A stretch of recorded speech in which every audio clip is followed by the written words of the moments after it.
1 ya. Pembahasan TO IPA BBS 1.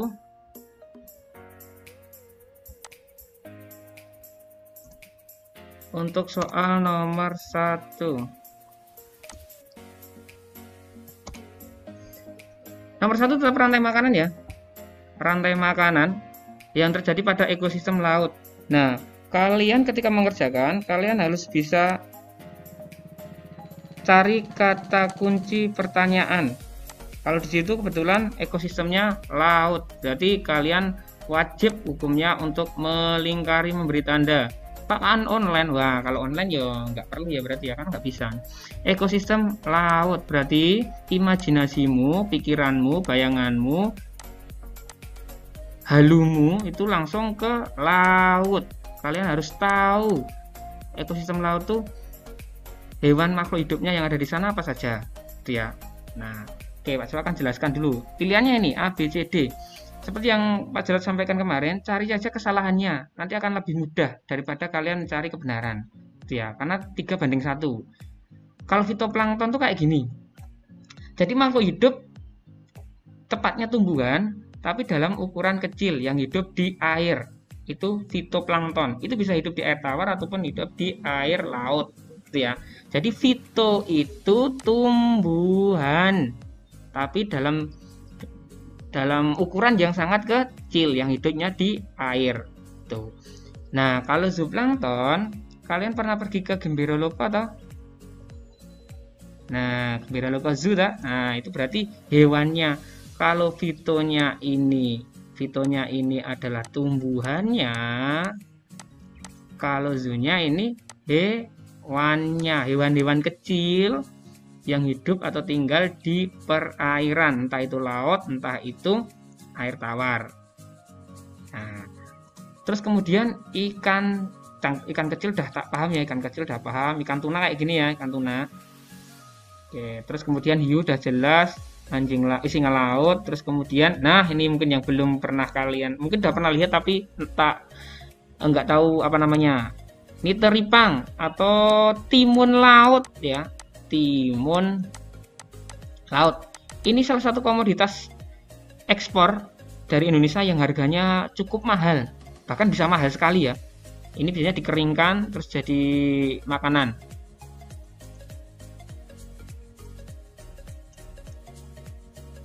Nah, seperti yang Pak Jawa jelaskan tadi, kalian cari aja kesalahannya, akan lebih mudah karena perbandingannya 3:1. Dari yang pertama, fito. Oke, ingat ya, kalau rantai makanan tuh harus ada produsen, konsumen 1, konsumen 2, konsumen 3, bahkan mungkin sampai konsumen 4 dan pengurai.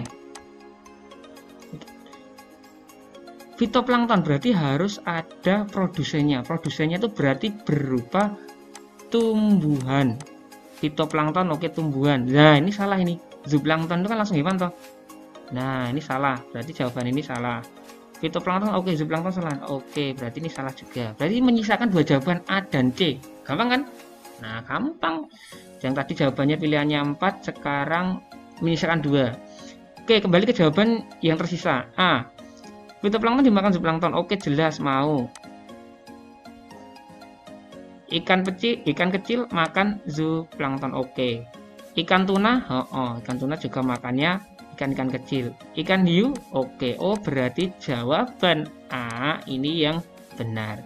Pak, kalau jawabannya A benar, berarti C salah, Pak. Kita cari tahu salahnya. Fitoplankton dimakan udang. Oke, udang, ada beberapa jenis udang yang makan fitoplankton. Nah, ini pertanyaannya di sini. Perlu dipertanyakan nih. Bayangkan, hiu segede ini makannya cuma udang yang ukurannya kecil. Bisa nggak? Oh, bisa. Oke, bisa. Bisa makan, bisa, tapi bukan menu utama dan bukan buruan dari si hiu. Berarti ini kalau di alam liar bisa dimakan tapi bukan makanan dari si hiu. Berarti salahnya di sini. Ini juga nih, ini kebalik nih, singa laut. Singa ya, Pak. Oke, kalau singa itu di darat dia raja rimba ya. Nah, tapi kalau di laut dia itu jadi salah satu makanan empuk si hiu. Jadi ini juga salah. Apalagi ikan besar. sebesar apa. Nah, jadi hiu itu kalau di laut jadi puncak rantai makanan ya, penguasa. Semuanya takut sama hiu. Nah, jadi ini salah. Jadi jawabannya nomor 1. Nah, ada yang ditanyakan? Gampang ya ini. Oke, kita lanjutkan nomor 2. Hubungan antara makhluk hidup yang membentuk simbiosis parasitisme. Nah, kalian harus sama dengan yang tadi, cari kata kuncinya. Kata kunci dari pertanyaan yang ada di soal. Kata kuncinya adalah parasitisme. Ingat, parasitisme. Berarti kodenya ada yang untung dan ada yang rugi. Salah satu makhluk hidup untung, satunya rugi. Seperti itu. Paham ya? Nah, Pacar nggak bahas yang simbiosis yang lain ya. Fokus ke itu dulu, parasit. Nah, kita kembali ke soal. Jawabannya ada 4. Yang A, bakteri Escherichia coli atau bakteri E. coli di usus besar manusia. Bakterinya seperti ini. Nah, ini ada di usus besar. Ini membantu dalam pencernaan manusia, tepatnya ketika penguraian. Kan sisa-sisa makanan kan masuk ke usus besar kan, diurai kan, dibusukkan kan. Nah, berarti manusianya untung. Manusianya untung. Berarti plus. Bakterinya juga untung. Dapat makanan. Berarti ini apa nih? Oh, ini berarti kalau plus-plus mutualisme. B, kelelawar berbulu wol dengan kantong semar. Nah, kayak gini. Ini kalau di hutan-hutan banyak ya. Kalau di kota-kota nggak ada ya. Jarang. Nah, di alam liar itu ada beberapa jenis kelelawar. Tepatnya yaitu yang berbulu wol. Itu dia itu tinggal di kantong semar. Ketika siang hari, ingat, kelelawar itu hewan nokturnal, aktif di malam hari. Dia tinggalnya atau bersembunyi di kantong semar. Oh, berarti dia dapat tempat hidup. Nah, dapat hotel gratis. Nah, sedangkan kantong semarnya gimana Pak? Rugi nggak Pak? Oh enggak. Ketika si kelelawar itu tinggal di kantong semar, dia mengeluarkan kotorannya. Nah, kotorannya itu mengandung nitrogen. Nah, nitrogen itulah yang dimanfaatkan untuk pertumbuhan, berarti plus. Nah, berarti ini apa nih? Ini juga mutualisme. Berarti ini salah karena yang ditanyakan adalah parasitisme. Jamur panu, wah ini, ayo siapa yang panuan? Nah, jamur panu pada kulit manusia. Nah, jamur panu, jelas kalau manusianya sih rugi ya. Kalau ada panu di tubuhnya, jelas nanti penampilannya juga akan kurang maksimal dan kulitnya juga akan luka karena gatal garuk-garuk terus. Nah, kalau jamur panunya dia untung, dapat tempat tinggal, dapat makanan, dapat cari makanan. Berarti ini Pak, wow ini parasit. Oke, parasit. Parasitisme. Oke, jawabannya berarti C. Yang D, jamur penisilin dengan bakteri. Nah, kalau jamur penisilin, bakterinya akan mati ketika bertemu dengan penisilin atau jamur penisilin. Tapi si penisilin dia tidak untung, tidak rugi, tidak terpengaruh dengan adanya bakteri. Berarti apa ini? Amen. Amensalisme. Itu ya. Berarti jawabannya C nomor 2. Paham ya? Nanti dipelajari lagi di buku-buku yang kalian miliki ya. Di Ultra boleh, Sukses Us boleh, buku lain juga boleh. Nomor 3. Perhatikan pernyataan berikut. Berdasarkan data di atas, penyebab populasi orang hutan. Udah pernah lihat orang hutan? Orang yang tinggal di hutan. Orang hutan salah satu spesies asli dari Indonesia ya. Selain ada komodo, ada apa lagi ya? Ada badak Jawa, ada harimau Sumatera dan lain sebagainya. Nah, di dunia ini hanya di Indonesia ditemui orang hutan. Biasanya dia tinggalnya di hutan Kalimantan dan hutan Sumatera. Ada 2 jenis ya. Orang hutan Sumatera dan Kalimantan. Kalau yang Kalimantan itu biasanya ukurannya lebih besar dibandingkan yang Sumatera. Nah, pertanyaannya, semakin menurun Kenapa populasinya ini semakin menurun? Nah, ini dipertanyakan, kira-kira yang mana yang benar? Nah, kita analisis satu persatu. Tingkat reproduksi yang tinggi, maksudnya gimana ini? Maksudnya tingkat reproduksi yang tinggi itu kayak ayam. Ayam itu walaupun disembelih setiap hari, dia tidak akan, bukan tidak akan ya, akan sulit untuk punah. Kenapa? Karena reproduksinya tinggi, bertelur, bahkan hampir seminggu berapa kali bertelur dan menetas. Nah, 1 bulan menetas, itu kan reproduksinya tinggi. Nah, berarti salah ini. Kalau semakin reproduksinya tinggi, berarti kan populasinya semakin banyak. Contohnya sapi. Setiap Idul Adha itu kan umat Muslim kan menyembelih sapi toh. Nah, walaupun berjuta-juta disembelih kan tetap, itu juga dibudidayakan. Nah, nomor 2, meningkatnya predator alami. Kalau di alam liar, orangutan tuh hampir tidak ada predatornya, kecuali mungkin ada harimau dan manusia biasanya. Nah, meningkatnya predator alami. Nah, ini juga salah. Karena di alam liar tuh orangutan tuh jarang dijadikan mangsa oleh binatang-binatang buas. Nah, jadi jawabannya mana? Habitat yang semakin sempit. Oh jelas, kenapa habitatnya sempit? Karena di Pulau Sumatera dan Pulau Kalimantan, ya, di Pulau Sumatera dan Pulau Kalimantan, nah itu banyak penduduknya yang pekerjaannya merawat kelapa sawit, menanam kelapa sawit. Mereka menebang-nebang hutan, tempat tinggal si orangutan, dan dijadikan kebun kelapa sawit. Lah berarti habitatnya yang semakin sempit gitu. Nah, berarti ini benar mengakibatkan populasi menurun. Banyak diburu manusia, iya betul. Nah, di beberapa daerah di Kalimantan, orang hutan ini walaupun sudah dilindungi oleh pemerintah, tapi dianggap sebagai hama tanaman kelapa sawit. Makanya diburu. Bahkan kemarin beberapa tahun yang lalu ada sayembara siapa yang bisa menangkap orang hutan hidup atau mati, 1 ekor 500.000, bahkan ada yang sampai 1 juta, kan luar biasa toh.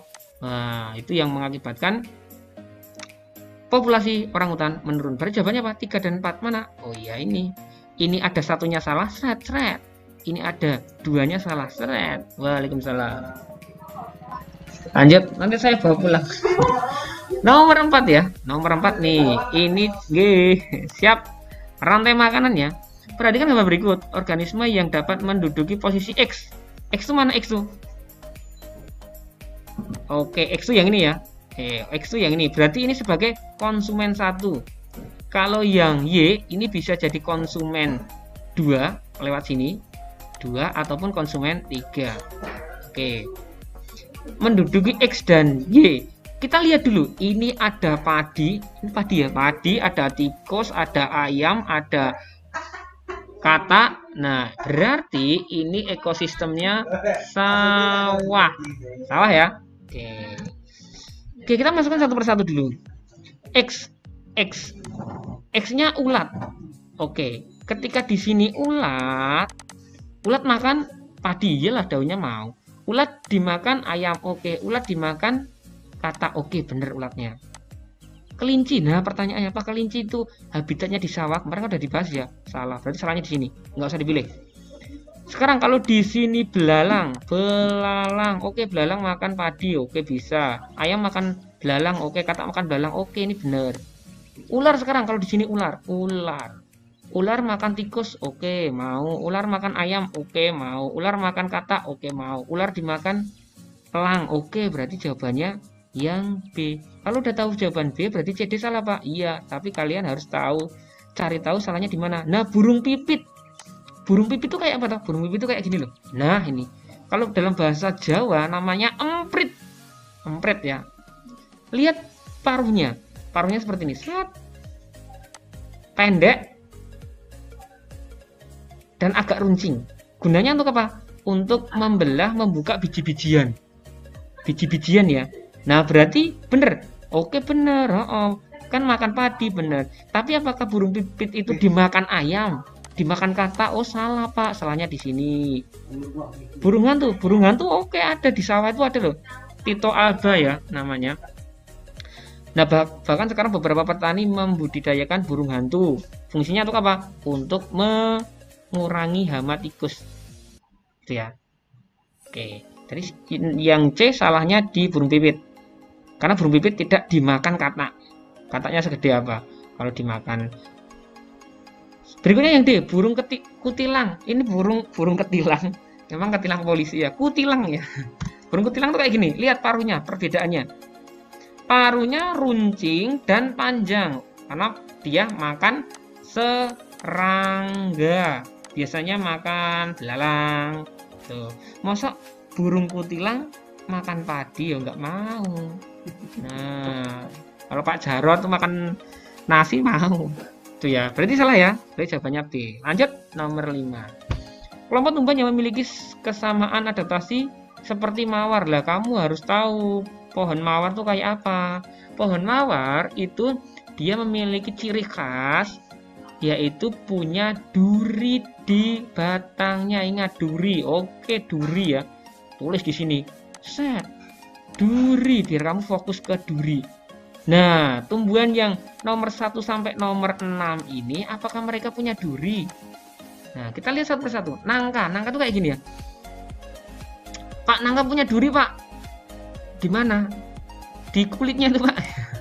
Kalau nangka itu di batangnya dia itu punya getah ya. Kan duri ya. Berarti ini salah. Berikutnya kaktus. Oke, jelas kaktus punya duri. Jelas ya. Oke, ini benar. Salak. Nah, yang rumahnya di Sleman harusnya tahu ya. Salak pondok ya. Nah, di batangnya tuh ada duri. Oke, duri lagi berarti ini benar. Cemara tuh kayak gini. Cemara itu dia cirinya daunnya kecil dan kayak jarum. Kecil-kecil lah, panjang kecil-kecil. Tapi bukan mirip duri, berarti salah. Berarti salah. Bougainville itu nama lainnya bunga sepatu ya. Nah, ternyata bunga sepatu itu dia itu juga punya duri. Tapi durinya tidak sebanyak kaktus ataupun sebanyak mawar. Tapi dia masih punya duri. Kalau bambu, nah bambu itu bukan duri tapi dia rambut halus. Nama kerennya glugut. Kalau dalam bahasa Jawa glugut ya. Ketika kamu kena glugut di tanganmu biasanya diusap-usapkan di rambut. Nah, itu nanti glugutnya akan hilang. Nah, berarti jawabannya yang mana, Pak? 2, 3, 5. 2, 3, 5. Oke. Nih. Ini salahnya di mana? 1, 4 salah. Ini salahnya mana? 4, 6 salah. Ini salahnya mana? 4 saja ya. Oke. Berarti jawabannya adalah B. Oke, Pak Jarod cek dulu kayaknya ada yang masuk Ada yang bergabung ya, sabar. Kayak gini ya. Kita lihatin dulu. Oh, nggak ada. Oh, tadi kayaknya ada suara yang masuk. Lanjut ya. Maraknya penggunaan plastik. Nah, ini ya, plastik ini memang jadi masalah bersama khususnya untuk terkait dengan lingkungan hidup dalam penggunaan plastik. Kita tidak bisa terlepas dari penggunaan plastik ya. Bahkan mayoritas barang-barang yang kita gunakan itu terbuat dari plastik. Gitu. Nah, plastik dalam kehidupan sehari-hari dapat menimbulkan dampak negatif. Ternyata plastik yang kita gunakan itu berdampak negatif bagi lingkungan. Kalian pasti sudah pernah lihat beberapa film yang menceritakan kehidupan di masa depan yang bumi ini banyak sampah plastiknya, terus para manusia pindah ke planet lain. Nah, itu salah satu gambaran bahwa kalau kita tidak kendalikan penggunaan plastik, maka plastik akan jadi masalah besar di kemudian hari. Kondisi semakin parah terjadi di beberapa kota besar. Banyak dijumpai banyak sampah plastik, contohnya seperti ini. Nah, ini mayoritas semuanya adalah plastik ya. Itu ya. Nah, dan tidak bisa terurai, sangat sulit untuk terurai. Upaya yang paling tepat untuk menjaga keseimbangan lingkungan pada kondisi tersebut adalah kira-kira apa yang paling tepat? Oke. A. Memberikan sanksi tegas. Nah, pada produsen plastik ini bisa dilakukan, tapi tidak bijak. Tidak bijaknya gimana, Pak? Jadi gini, ketika perusahaan plastik itu diberi sanksi, kalau kamu masih tetap melanggar memproduksi plastik, kamu akan dipenjarakan seumur hidup. Oke. Terus produsen plastiknya nurut. Tapi yang belum siap siapa? Yang belum siap masyarakatnya. Karena masyarakat sudah sangat tergantung dengan keberadaan plastik. Jadi ini kurang tepat. Bisa tapi kurang tepat. Jadi salah. Kurang tepat. Dan pengerukan sungai ya, pengerukan sungai juga tidak akan bisa mengantisipasi plastik ya. Oke lah kalau ini dikeruk lah. Hari ini dikeruk. Coba sehari, 2 hari, seminggu, 1 bulan akan ada sampah lagi nggak? Ada tetap. Kenapa? Masih banyak orang-orang yang menggunakan plastik dalam kehidupan sehari-hari. Jadi ini juga salah. Ya, ini hanya sementara, jadi kurang tepat. Menghentikan pemakaian plastik serta menghentikan pemakaian plastik ini bisa, sangat bisa. Tapi masyarakat kita belum siap. Belum siap. Sudah banyak kampanye-kampanye yang dilakukan pemerintah, lembaga swadaya masyarakat bahwa mengganti bungkus plastik dengan yang lain, tapi tetap sama aja. Bahkan kemarin kalau kamu masih ingat pergi ke beberapa supermarket atau minimarket, plastiknya harus bayar kan Rp200, bahkan Rp500. Itu salah satu untuk menekan penggunaan plastik. Tapi kenyataannya ya sama aja. Ya.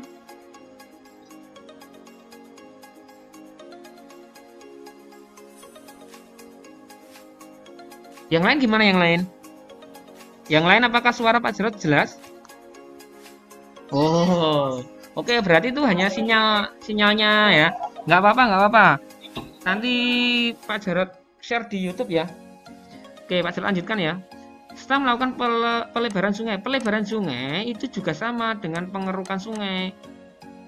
Hanya akan bertahan sementara, sehari 2 hari, tapi setelah seminggu, 3 minggu, sebulan, ketika ada banjir ya sama aja, nanti sampah-sampahnya juga akan menggunung di sungai-sungai. Ini juga bukan solusi yang tepat. Kita cari yang tepat. Meningkatkan pengawasan sungai. Kalau cuma diawasi saja, wah sampahnya banyak ya. Yuk kita bersihin bareng-bareng, juga kurang tepat ya. Ini juga kurang tepat. Betonisasi pinggiran sungai ini juga sudah betonisasi nih. Pinggiran sungai sudah dibeton, tapi tidak berdampak terhadap sampah-sampah plastik. Jadi juga salah. Jadi jawabannya benar, menyisakan di penggalakan edukasi pengelolaan plastik. Jadi plastik itu setelah dipakai bisa didaur ulang, dimanfaatkan lagi, bisa untuk membuat benda-benda lain seperti ember. Ini ketika dipanaskan, dilelehkan, dicetak jadi ember. Terus tapi kualitasnya juga akan menurun. Bisa jadikan bahan bakar, juga bisa. Program kali bersih juga bisa ya, dibersihin, tapi juga harus diikuti dengan pengelolaan sampah yang baik. Jadi jawabannya D ya, nomor 6 D. Berikutnya nomor 7. Perhatikan ilustrasi berikut. Dayu dan keluarganya tinggal di dekat kawasan Kars. Kars itu batu kapur ya, kayak gini ya. Kalau kamu pernah pergi ke tebing bersih yang ada di Prambanan itu ya, nah itu Prambanan Piungan itu ya, nah itu juga sama ya, sekarang malah jadi objek wisata favorit di Jogja ya. Nah setiap hari loh, truk pengangkut batu kapur lalu lalang melewati perkampungan warga sekitar. Dampak negatifnya apa? Ini ada dampak positifnya, masyarakat punya penghasilan, tapi juga ada dampak negatifnya. Yang ditanyakan adalah dampak negatifnya. Lonjakan hama pertanian. Nah ini nggak ada hubungannya ini. Hubungannya terlalu jauh ini. Lonjakan hama pertanian. Di sini kan tidak ada lahan pertanian di sekitarnya ini. Biasanya ini pertaniannya hanya tanaman-tanaman kayu yang tahunan tuh ya. Jati, sengon, mahoni itu ya. Nah itu juga tidak berdampak langsung. Serta meningkatkan debit air. Lah debit airnya bukan meningkat, malah menurun. Kenapa? Daerah kantong-kantong air yang ada di Kars itu karena ditambang lama-lama kan airnya tidak bisa meresap. Akibatnya apa? Ya udah, cuma mengalir aja jadi limpasan. Nah, Jadi tidak bisa meresap ke sini. Kalau di sini ada tanah, ada tanaman seperti ini, nah, airnya itu bisa meresap. Kenapa? Tertahan oleh akar. Nah, lama-lama meresap jadi mata air. Gitu. Ini berarti ini salah. Berkurangnya daerah resapan air. Oh jelas ya. Daerah resapan air berkurang? Iya bisa. Menurunkan hama. Nah ini juga nggak ada hubungannya nih. Salahnya di sini. Persediaan air yang semakin berkurang. Oke, persediaan air berkurang. Oke, kenapa? Karena airnya tidak bisa meresap dan yang harusnya bisa menampung mata air di dalam tanah jadi tidak bisa tertampung. Jadi persediaannya menurun dan munculnya wabah penyakit ispala ini. Kenapa? Karena setiap hari truknya tuh mundar-mandir, banyak debu-debu yang berterbangan masuk ke paru-paru kalian. Kalau kalian tinggalnya di dekat jalur penambangan ini, ISPA itu apa? Infeksi saluran pernapasan akut. Pak, kayak corona Pak, oh beda ya. Kalau corona virus, kalau ini kan benda-benda asing yang masuk ke paru-paru. Berarti jawabannya C. Berarti dia salah. Berkurangnya pekerjaan lahan pertanian. Ini nggak ada hubungannya ya. Serta munculnya kesenjangan ekonomi, ini juga nggak ada hubungannya ya. Nah, oke. Berarti jawabannya C. Nomor 8. Pada suatu ekosistem hutan terdapat, ingat, ini hutan. Ada rusa, ada rerumputan, dan ada harimau. Kalian urutkan terlebih dahulu. Jangan langsung, oh rusa dimakan rumput, rumput dimakan harimau, ya salah. Pertama rumput, ini jadi produsen. Rumput dimakan rusa, rusa jadi konsumen 1. Rusa dimakan harimau, harimau jadi konsumen 2. Ya. Nah, kemudian datang sekumpulan kancil ya, sekumpulan kancil. Ada banyak kancil. Nah, kalian perlu perhatikan dulu, kancil itu hewan herbivora. Dia berarti makannya rumput. Oh, berarti posisinya di sini. Rumput. Kancilnya dimakan si harimau. Halo, apakah masih tersambung dengan Pak Jarot? Oke. Nanti kayak kemarin tiba-tiba keluar sendiri ya. Oke, lanjut ya, masih semangat ya. Semangat. Sambil minum boleh. Ini obar ini ya. Oke, pertanyaannya kita kembali ke pertanyaan. Perkembangan yang akan terjadi pada ekosistem tersebut adalah, nah, ketika rumputnya tadi hanya dimakan oleh si rusa, tiba-tiba datanglah sekerumunan kancil, maka rumputnya posisinya akan berkurang. Kenapa? Yang makan 2 hewan. Oke. Kalau si rusa dan si kancil ini bisa sama, bisa tetap, maksudnya populasinya bisa tetap, juga bisa turun. Kalau naik nggak bakalan. Kenapa? Ada persaingan antara si rusa dengan si kancil. Persaingan untuk apa? Untuk mendapatkan rumput makanan. Berarti ini bisa tetap, populasinya tetap, bahkan bisa turun. Lah ini si harimau ini, yang pesta harimau ini, dia bisa makan si rusa, dia juga bisa makan si kancil. Berarti kenyangnya 2 kali. Berarti populasinya akan, nah ketika dia kenyang, nah akan berpotensi untuk meningkatkan populasi. Oh berarti dengan makan populasinya naik Pak? Iya, salah satunya itu. Berarti jawabannya yang mana? Nah, populasi harimau berkurang. Nah, ini kan meningkat. Berarti salahnya di sini. Seret. Salah. Nggak usah dipilih. Berkurangnya populasi kancil. Kancil berkurang. Oke, bisa. Meningkatnya rerumputan. Rerumput nggak berkurang. Berarti salahnya di sini. Seret. Salah. Seret. Rerumputan berkurang. Oke, populasi harimau bertambah. Nah, ini jawaban yang benar. D. Menurunnya populasi rusa. Oke, kancil. Serta harimau. Harimaunya nggak menurun, tapi naik. C ya. Oke, lanjut nomor 9. Fungsi bagian ditunjukkan oleh huruf X. X itu adalah apa ini? Sirip. Ada sirip ekor, sirip badan. Nah, berarti apa nih? Menyaring udara. Salah ya, yang menyaring udara itu, nah, insang. Oksigennya diikat, karbon dioksidanya dibuang. Alat pernapasan juga insang. Salah. Pelindung tubuh itu biasanya kalau ikan-ikan, ini ikan air tawar kayaknya, itu biasanya ada duri-duri ya. Duri-duri di sekitar sirip. Nah, itu sebagai salah satu alat perlindungan diri. Berarti ini salah. alat bantu gerak. Oh ya jelas ini mengarahkan nih kalau kalian berenang mirip dengan tangan kalian. Kalau belok ke kanan, tangan kanannya digerakkan. Kalau belok ke kiri, tangan kirinya dibelokkan seperti itu ya. Nah, jadi jawabannya D. 10. Fungsi bagian tubuh tumbuhan yang ditunjukkan oleh huruf X.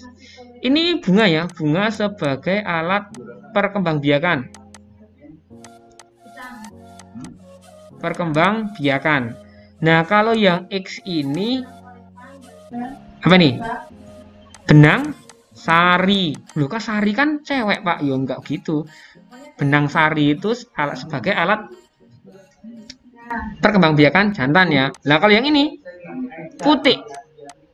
Nah, berarti X-nya benang sari, Y-nya putih. Cadangan makanan salah ya. Jelas salah. Alat kelamin jantan oke, alat kelamin betina yaudah ini jawabannya. Alat pernapasan salah. Alat pernapasan itu di daun, ada stomata kalau di daun. Kalau di batang namanya lenticel. Maaf. Lenticel. D. Alat kelamin betina. Nah, ini kebalik ya. Oke. Nomor 11. Hewan berikut ini mempunyai tahapan hidup seperti lebah. Lebah. Nah, ini gampang nih. Lebah itu kayak gini ya. Ketika lebah bertelur, lebah kan membuat sarang.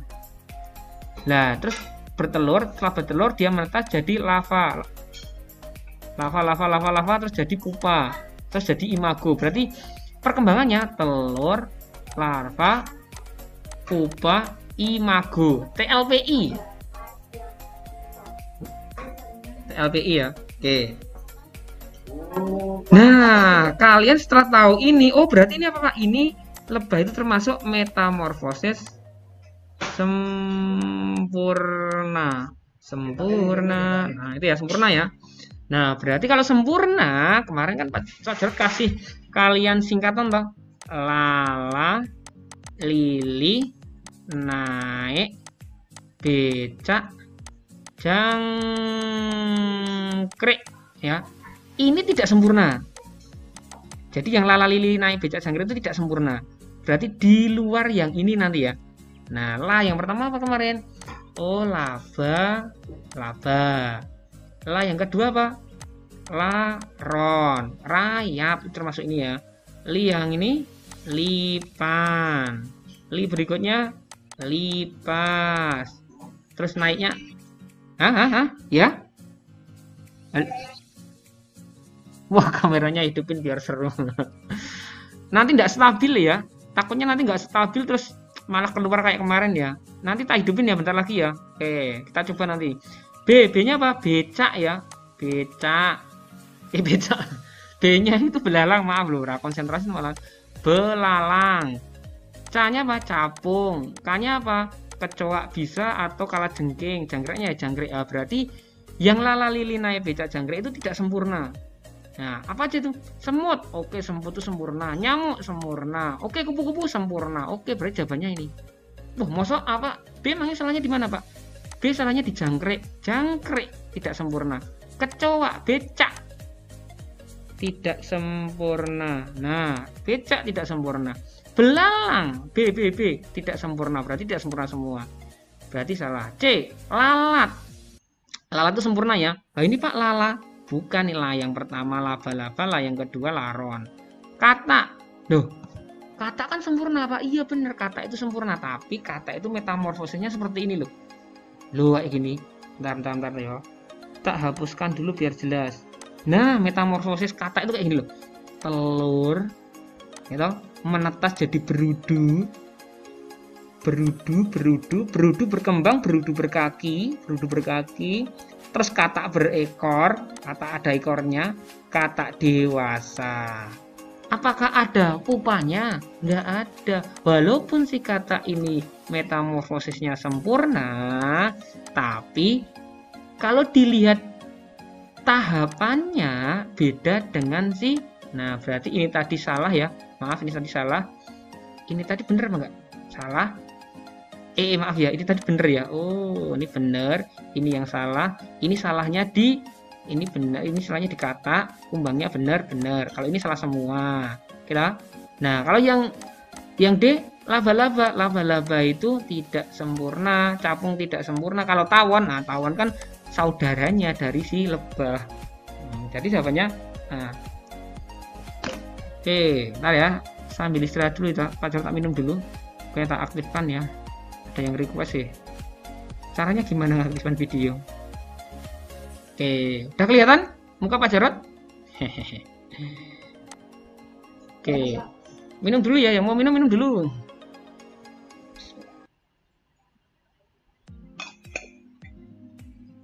Oke, kita lanjutkan.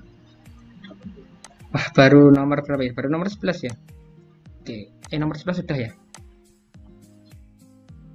Oke, 11 tadi jawabannya A ya. Kita lanjutkan sekarang nomor 12. Nah, ini juga masih materi metamorfosis ya.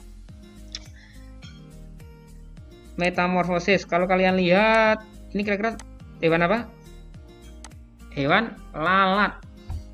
Tahapan daur hidup yang merugikan bagi kehidupan manusia gampang nih. Telurnya untuk sampai saat ini belum dimanfaatkan ya, belum dimanfaatkan. Berarti belum ada manfaatnya karena belum dimanfaatkan. Kalau mungkin jumlahnya banyak bisa jadi makan ternak ikan, bisa. Rugi Pak, belum diketahui kerugiannya belum. Nah, berarti belum diketahui. Kalau yang ini jelas, ini sudah dimanfaatkan oleh beberapa manusia atau orang. Untuk apa? Untuk mancing. Ya, larvanya itu bisa dimanfaatkan untuk mancing, umpan, untuk pakan ternak ikan-ikan hias itu bisa. Ini juga bisa jadi makanan ternak. Nah, pertanyaannya yang merugikan ya jelas pada tahapan imago. Karena pada tahapan imago ini dia biasa terbang. Dia terbang di sampah, tempat-tempat sampah, terus kemudian di situ ada kotoran nempel di kakinya, terus terbang ke makananmu. Maaf ya Pak Sulis. Pak Sulis baru makan ini. Pak Jarod tuh malah ceritain tempat sampah. Nah, hinggap di tempat makanmu. Nah, ya udah, kamu makan, sakit perut. Berarti jawabannya nomor 4 ya. Pas saat imago yang merugikan. Berikutnya, perhatikan gambar berikut. Ini alat anggota gerak bawah ya. Jenis sendi dan arah gerak yang tepat. Ini lutut ya. Nah, sendinya sendi apa berarti? Sendi engsel. Arah gerak satu arah. Selain di lutut, juga di siku. Berarti jawabannya apa? Sendi pelana jelas salah. Pelana itu di ujung ibu jari. Nah, di sini ya. Nah, ini pelana. Dua arah, bener kalau pelana dua arah. Tapi ini yang ditunjukkan adalah sendi engsel. Sendi peluru juga salah. Sendi engsel jawabannya yang ini berarti. Ini salah, ini salah. Oke, lanjut, gampang ini. 14. Bagian yang ditunjukkan huruf X ya. Nah, perhatikan ini. Ini Pak Jarod singkat hiteru. Masih ingat hiteru? Bukan bahasa Korea ya. Hidung tenggorokan ru, paru, paru. Di hidung ada namanya rambut hidung. Fungsinya untuk menyaring udara. Ya, menyaring udara. Di hidung juga ada namanya selaput lendir. Fungsinya untuk mengatur suhu dan mengatur kelembapan. Nah, kemudian di tenggorokan ada namanya serabut silia. Fungsinya hampir sama dengan rambut hidung, menyaring udara. Kalau paru-paru ada namanya alveolus. Yang mana Pak alveolus? Yang ini loh. Nah, ini fungsinya untuk apa? Mengikat O2, diikat. CO2-nya dilepaskan lewat hembusan nafas. Tapi bukan hembusan nafas terakhirmu ya. Jadi kalau ya X-nya yang ini Pak, tenggorokan. Oh, berarti yang ini tadi ada serabut silia udara. Berarti menyaring udara. Tempat keluar masuknya udara pernapasan X ya. X itu berarti di T ya, tenggorokan ya. Tempat keluar masuknya udara pernapasan ini di hidung ya. Berarti ini salah. Menyesuaikan suhu dan kelembapan udara. Berarti ini tetap di hidung. Karena ada selaput ya. Tempat pertukaran oksigen dengan karbon dioksida. Tempat pertukarannya ada di, ini salah. Tempat pertukarannya ada di Alveolus ya, alveolus. Wah, menyaring udara dari kotoran yang lolos oleh. Oh ya ini ya jawabannya, maaf. Agak nggak fokus Pak Jarot. Jadi udara kan tadi udah disaring di hidung lewat rambut hidung. Kan masuk lewat tenggorokan, mau dikirim ke paru-paru. Nah, di sini tuh masih ada filternya lagi yaitu serabut silia. Nah, ketika kotoran itu masih lolos, disaring lagi. Berarti jawabannya D ya. Maaf. Agak nggak konsen. Lanjut nomor 15. Ini alat pernapasan pada serangga khususnya belalang. Pak Jarot lebih fokuskan ke sini ya. Nah, ini hampir mirip ya.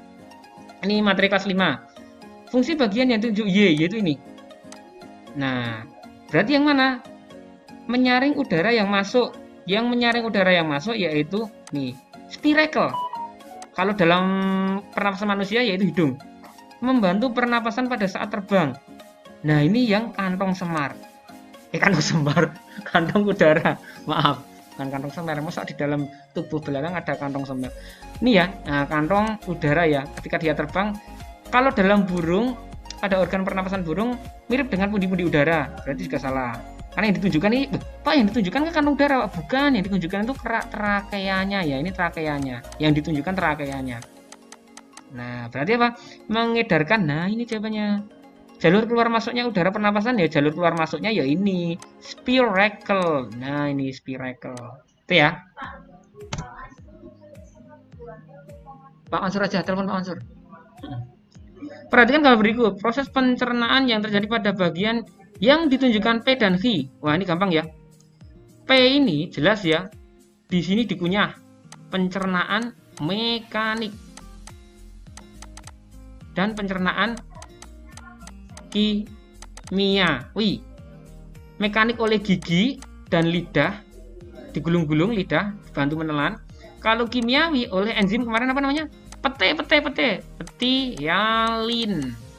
Mengubah glukosa, mengubah karbohidrat menjadi glukosa. Lah, halo, masih tersambung dengan Pak Jarot? Oke, masih ya. Oke, lanjut. Nah, berikutnya ini lambung. Lambung kemarin apa? Lapar. Lapar. Lanya apa? Lanya yang pertama jelas astagfirullah. La yang pertama yaitu lambung. Lambung.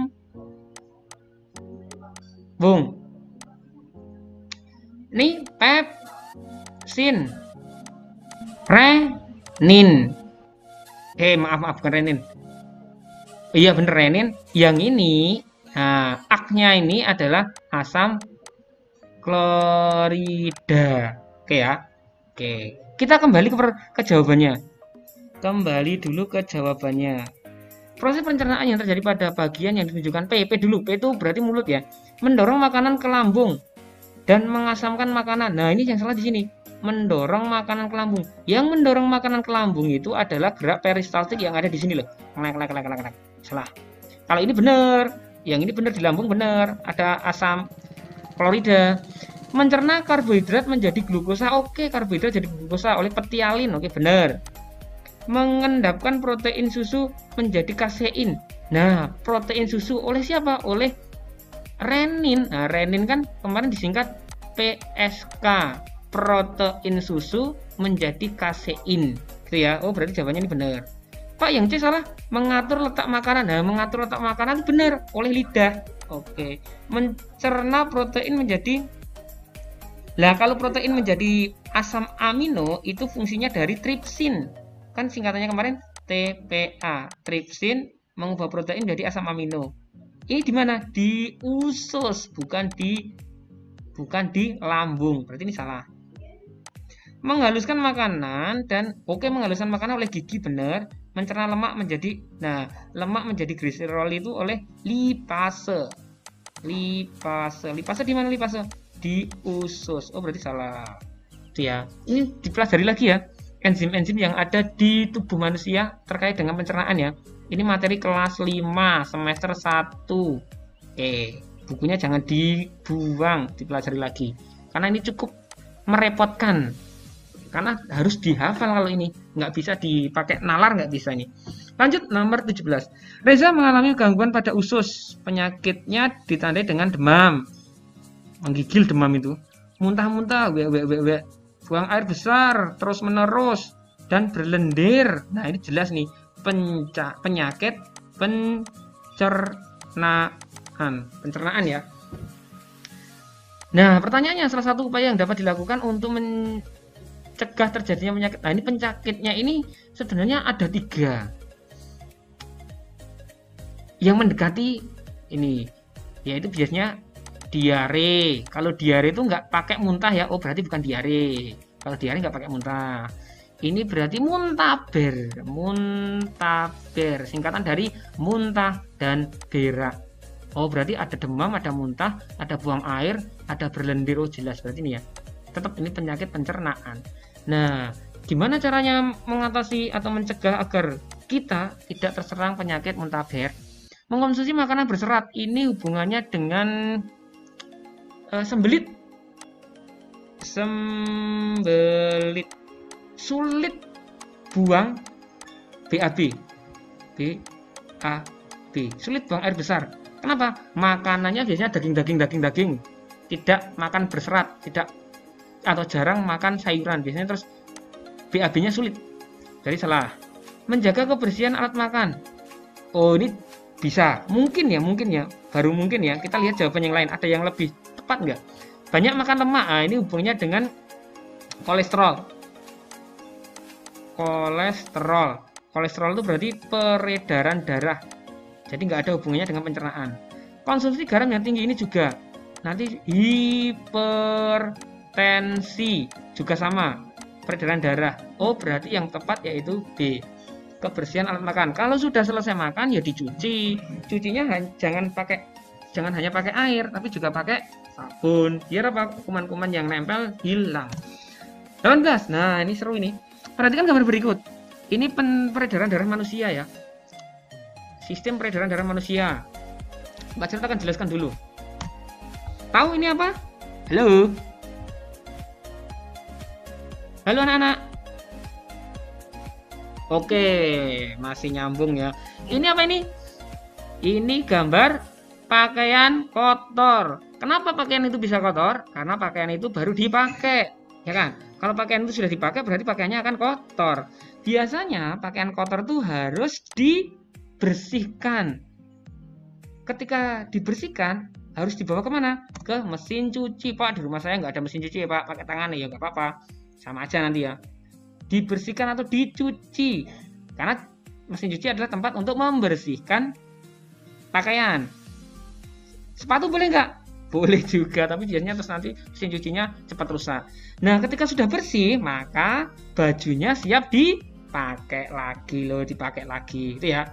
Nah, setelah dipakai nanti akan kotor lagi. Iya, gitu ya. Jadi muter gini aja sampai nanti bajumu akan rusak, robek, hilang, terus dibuang. Muter gitu aja ya. Nah, Pak Jero akan kembali ke peredaran darah. Jadi konsepnya sama. Ketika pakaiannya setelah dipakai, maka pakaiannya kotor. Kalau kotor, dicuci di mesin cuci.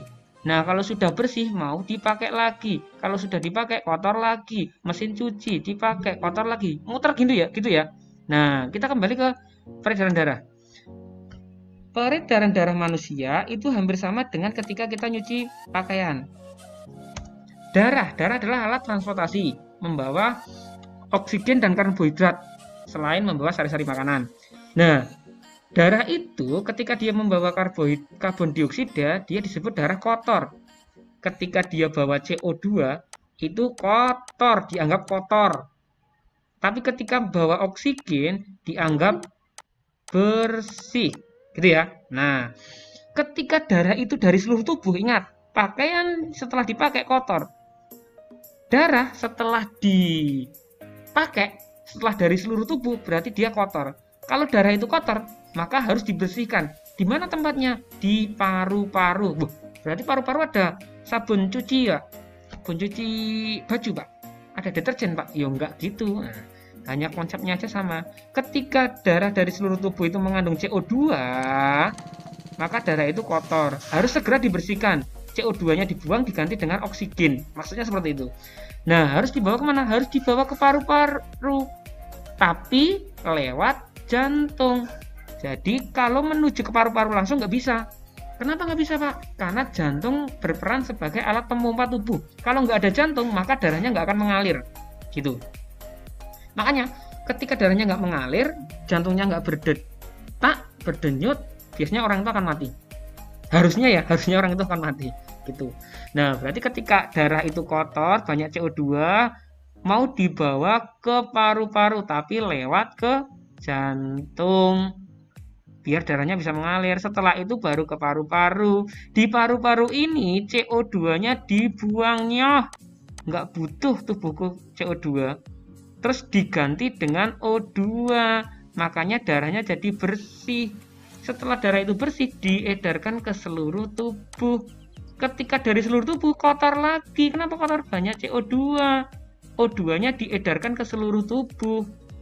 Nah, kembali lagi setelah kotor dibawa ke paru-paru tapi lewat ke jantung, muter gitu aja. Paham ya? Nah, oke. Kita kembali ke soal sekarang. Kalau udah paham, kembali lagi ke soal. Kalau belum paham, ya besok ada kesempatan lagi untuk belajar. Nah, ini sama ini.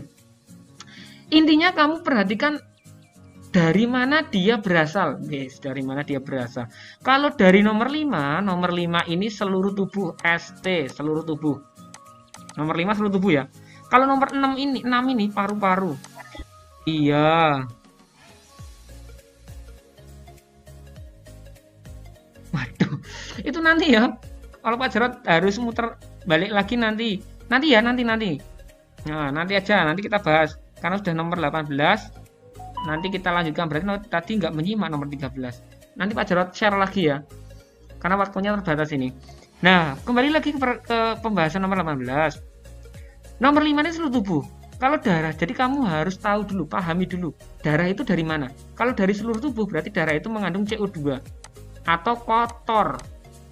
Ya, atau kotor. Ingat ya, dari seluruh tubuh itu kotor. Baju yang dipakai berarti kotor, harus dicuci. Darah dari seluruh tubuh itu kotor, harus dibuang CO2-nya, diganti oksigen. Kalau dari paru-paru, ini paru-paru, itu berarti banyak mengandung O2 atau bersih. Dah, ketika kamu bisa membedakan ini nanti akan mudah. Pasti benar jawabanmu. Dari mana?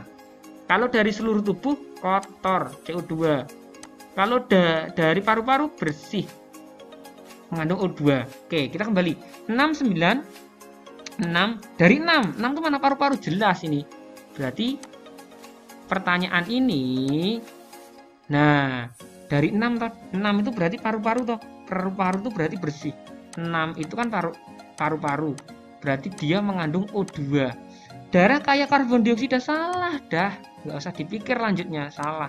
Kenapa? Nomor 6 paru-paru, Pak. Darah dari paru-paru itu pasti bersih, Pak. Banyak mengandung oksigen.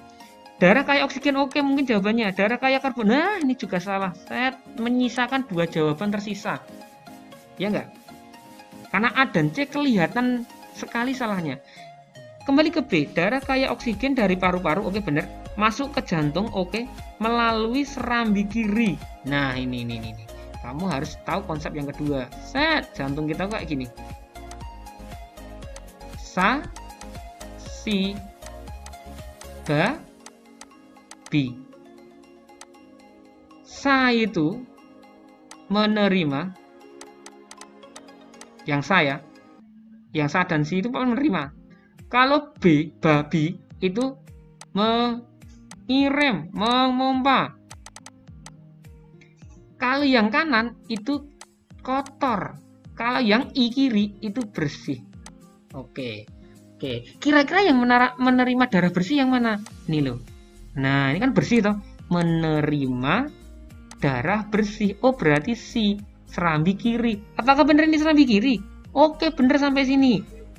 Serambi kiri. Kemudian dialirkan ke bilik kiri. Oke, menuju ke bilik kiri. Ingat, I kiri oksigen. Dan dipompa ke seluruh tubuh. Oke, jawabannya ini. Pak, berarti dia salah, Pak. Iya, salahnya di mana, Pak? Darah kaya oksigen dari tubuh masuk ke serambi kiri. Oke, benar. Kemudian dialirkan ke bilik kiri dan dipompa ke paru. Masa balikan lagi ke paru-paru? Masa habis dari jantung, masa sini terus? Ya nanti kepalamu, badanmu, tubuhmu, tanganmu nggak ada oksigen dong. Nah, berarti salahnya di situ ya. Paham ya? Salahnya di sini loh. Nah, Lanjut nomor 19. Pasangan yang tepat antara benda dan sifatnya. Ini benda padat, ini benda gas, ini benda padat, ini benda cair. Benda padat 1J berarti ini. Benda padat memenuhi ruangan. Ya enggak. Kenapa? Contohnya, kamu punya bolpen, kamu masukkan botol, apakah botolnya penuh dengan bolpen? Oh, tidak. Salah. B, 2K. 2 itu gas, bentuknya tetap. Apakah kamu ketika meniup balon yang bentuknya ada huruf A, B, C, D, E itu bentuknya akan tetap? Ya enggak, bentuknya selalu berubah. Salah. 3M padat, bentuknya berubah. Bentuknya tidak berubah. Kalau hanya didiamkan, hanya dipindah-pindah nggak akan berubah. Tapi kalau diberi perlakuan khusus, dibanting, dipukul, digergaji, itu akan berubah. Tapi yang dimaksud di sini bentuknya berubah itu ketika dipindah dari ruang tamu, dipindah ke ruang makan, dipindah ke kamar mandi, bentuknya akan tetap. Berarti bukan berubah, ini juga salah. Cair, volumenya berubah. Iya, volumenya berubah. Ketika dipanaskan dia akan memuai, tambah banyak. Ketika didinginkan dia akan menyusut. Nah, itu jawabannya D. Oke ya, 19 D ya. Oke, lanjut nomor 20. Kegiatan berikut ini yang menunjukkan pemanfaatan perubahan wujud menguap. Menguap itu seperti apa tahu? Wah, gitu. Kayak kamu sekarang ini pasti pada menguap ini. Lama banget toh nggak selesai-selesai baru nomor 20, ya ampun. Iya ya, kalau pembahasan kayak gini ya, kalau ngoreksi mudah. Nomor 1A, nomor 2C, dah 5 menit selesai. Tapi ilmunya nggak nambah nanti, gitu. Kegiatan berikut ini yang menunjukkan pemanfaatan perubahan wujud menguap. Menguap tuh kayak gini ya. Anggap. Bukan ya. Itu menguap dalam artian lain ya. Yang benar seperti ini. Ketika benda cair itu dipanaskan, maka benda cair itu akan berubah menjadi benda gas. Inilah yang disebut dengan menguap. Penggunaan kamper. Benda padat jadi gas. Apakah ini sama? Beda, karena ini menyublim. Penyulingan minyak itu biasanya dia 2 kali proses perubahan wujud. Biasanya penguapan dulu, terus baru nanti pengembunan. Jadi kurang tepat ya. Mungkin ada jawaban yang lebih tepat lagi. Menjemur pakaian. Nah, ini menjemur pakaian itu kan kamu tahu sendiri, pakaian ketika dijemur, ya kan? Itu kan dia basah. Ya enggak? Setelah kena panas matahari, loh kok jadi kering? Lah airnya siapa yang minum? Airnya itu menguap. Itu berarti jawabannya yang tepat ini. B kurang tepat ya, karena ada 2 proses ya. D, pembuatan es krim. Es krim itu jelas bendanya pasti cair, jadi padat. Oke. Jawabannya C ya. Menjemur pakaian. Nomor 21. Perubahan wujud yang terjadi pada proses pembuatan minyak kayu putih. Prosesnya seperti ini ya. Ini daun kayu putih diambil, dimasukkan ke sebuah tong besar, dipanaskan. Lah nanti minyaknya itu yang dari daun itu dia akan menguap, karena kena panas dia akan menguap. Lah uapnya itu akan didinginkan. Ingat, benda gas ketika didinginkan akan jadi benda cair. Lah jadilah minyak kayu putih. Nah, seperti itu ya. Nah, sederhananya seperti ini. Pak Jarod akan gambarkan lagi. Contohnya, ini ada bak penampungan. Besar toh? Nah, ditutup. Terus di sini ada minyak, ada daun kayu putih. Terus di sini ada kompor besar, dipanaskan. Kan daunnya lama-lama layu-layu. Lah, airnya mana? Sari-sari dari kayu putih mana? Akan menguap. Menguap toh? Nah, ini di sini ada penutup, terus ada pipa. Nah, dialirkan ke pipa, di sini didinginkan. Nah, ketika didinginkan kan ingat, benda gas ketika didinginkan akan menjadi benda cair. Namanya menyublim. Mengembun ya, maaf, mengembun. Nah, kita kan masuk ke jawaban. Air rebusan daun kayu putih menguap. Oke, karena dipanaskan maka menguap, benar. Kemudian mengembun. Oke, karena didinginkan mengembun dari proses penyubliman. Oke, jawabannya A. B salahnya di mana, Pak? Daun kayu putih mencair. Dah, kok masuk daun kayu putih mencair? Salah ya. karena bukan es batu ya, berarti bukan mencair ya. Yang tepat menguap. Salah. C salahnya air rebusan daun kayu putih menguap. Nah, ini benar. Kemudian mencair, bukan mencair ya. Kalau setelah menguap kan jadi gas dia. Gas setelah didinginkan kan bukan mencair. Nah, salahnya di sini ya. Oke, daun kayu putih mencair. Nah, ini juga salahnya di sini. Gitu ya. Oke, lanjut nomor 22. Adik Nina kesulitan dalam membuka tutup botol. Contohnya seperti ini. Ini sering ya. Jangan dibanting, jangan dipecah. Nina membantu dengan menuangkan. Nah, ini bisa kalian praktekkan ya ketika besok adikmu atau orang tuamu sulit membukakan botol, entah botol minuman apa, entah botol kecap, entah botol apapun itu yang botolnya terbuat dari logam biasanya, dan tutup botolnya terbuat dari logam, terus botolnya terbuat dari kaca ya. Nah, kamu bisa menuangkan air panas ke tutup botol. Ini tutup botolnya terbuat dari logam. Kalau botolnya terbuat dari kaca. Nah, itu nanti akan lebih mudah terbuka. Kenapa? Karena ini air panas ya. Karena tutup botol akan lebih cepat memuai. Ingat, konsep memuai bertambah panjang, bertambah lebar. Ketika bertambah lebar, maka akan lebih mudah dibuka. Seperti itu. Jadi jawabannya apa, Pak? Botol kaca memuai lebih. Bukan botolnya ya, karena yang dipanaskan adalah tutupnya. Botolnya juga salah ini. Tutup logam menyusut. Oh, bukan menyusut kalau dipanaskan, memuai. Jawabannya berarti oke, gitu ya. Kena panas memuai, kena dingin menyusut. 23. Hewan yang memiliki cara adaptasi yang sama ditunjukkan nomor. Nah, ini yang sama. Ini kayaknya hampir mirip dengan yang kemarin ya. Cicak, tupai, sigung, terenggiling, landak. Nah, cicak kemarin udah dijelaskan ya. Cicak itu kan kayak gini toh. Aduh, nggak ada gambarnya, Pak Jero nggak download gambarnya. Kayak gini ya.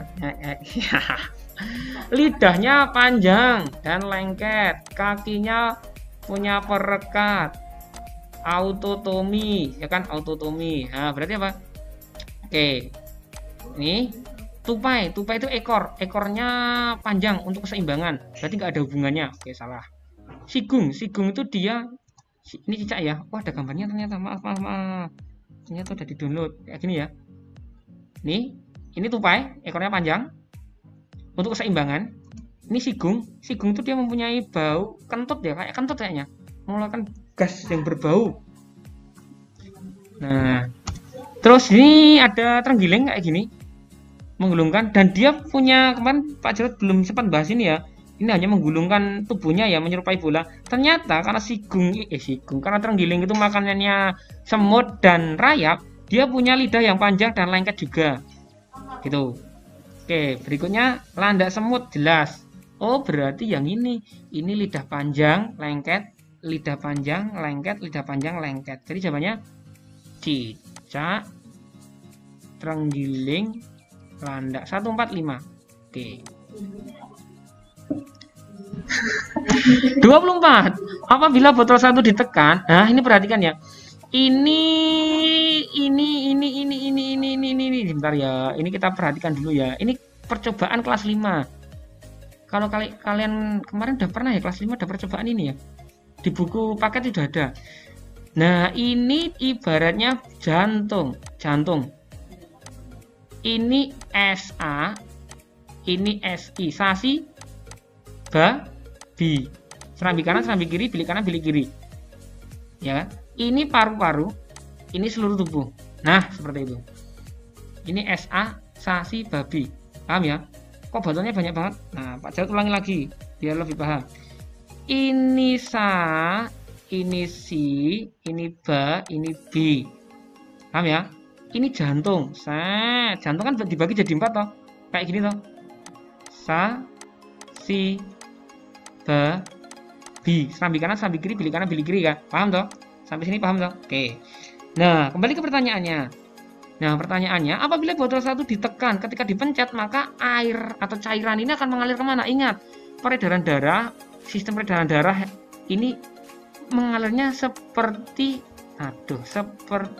arah jarum jam, searah jarum jam. Jadi ini, kalau ini dipencet balik ke sini, set, ke bilik kanan, ke paru-paru, ke serambi kiri, bilik kiri, seluruh tubuh, kembali lagi ke. Nah, jadi muternya gitu ya. Nah, jadi yang benar yang mana, Pak? Ketika nomor 1 itu dipencet, pencet ya ini ya, ditekan, maka airnya akan mengalir ke ini si. Ini ba ya, maaf. Ini ba ya. Nah, ini B, ini si. Ini si. Tadi ngapain harus dihapus? Nah, berarti ketika dia sa-nya ditekan maka akan mengalir ke ba. Nomor 2, oke, mengalir ke nomor 2, kemudian mengalir ke nomor 5. Nah, udah jawabannya ini. Mengalir ke nomor 2, kemudian ke nomor 6. Di sini kan nggak ada hubungannya, nggak ada jalur untuk menghubungkan. Nah, salahnya di situ ya, bukan nomor 6, apalagi nomor 6. Apalagi habis ini dipencet langsung nomor 6 juga nggak ada jalurnya ya. Sesuai dengan selang yang ada di gambar ya. Nah, kan sudah ada jalurnya nih. Jadi gerakannya seperti ini.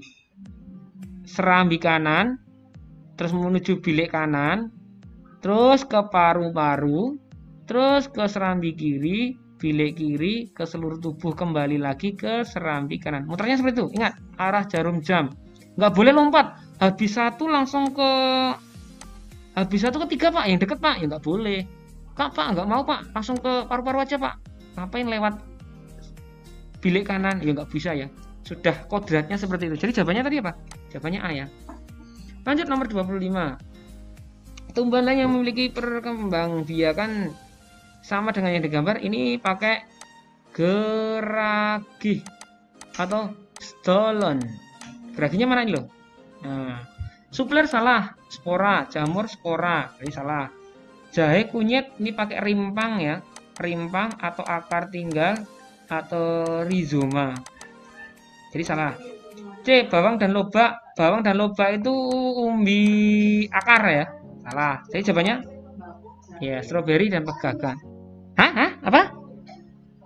Halo? Oh iya, maaf ya. Ini umbi lapis ya. Oh, guys. Tak minum dulu ya. Oh, bawang umbi lapis. Kalau lobak, umbi akar.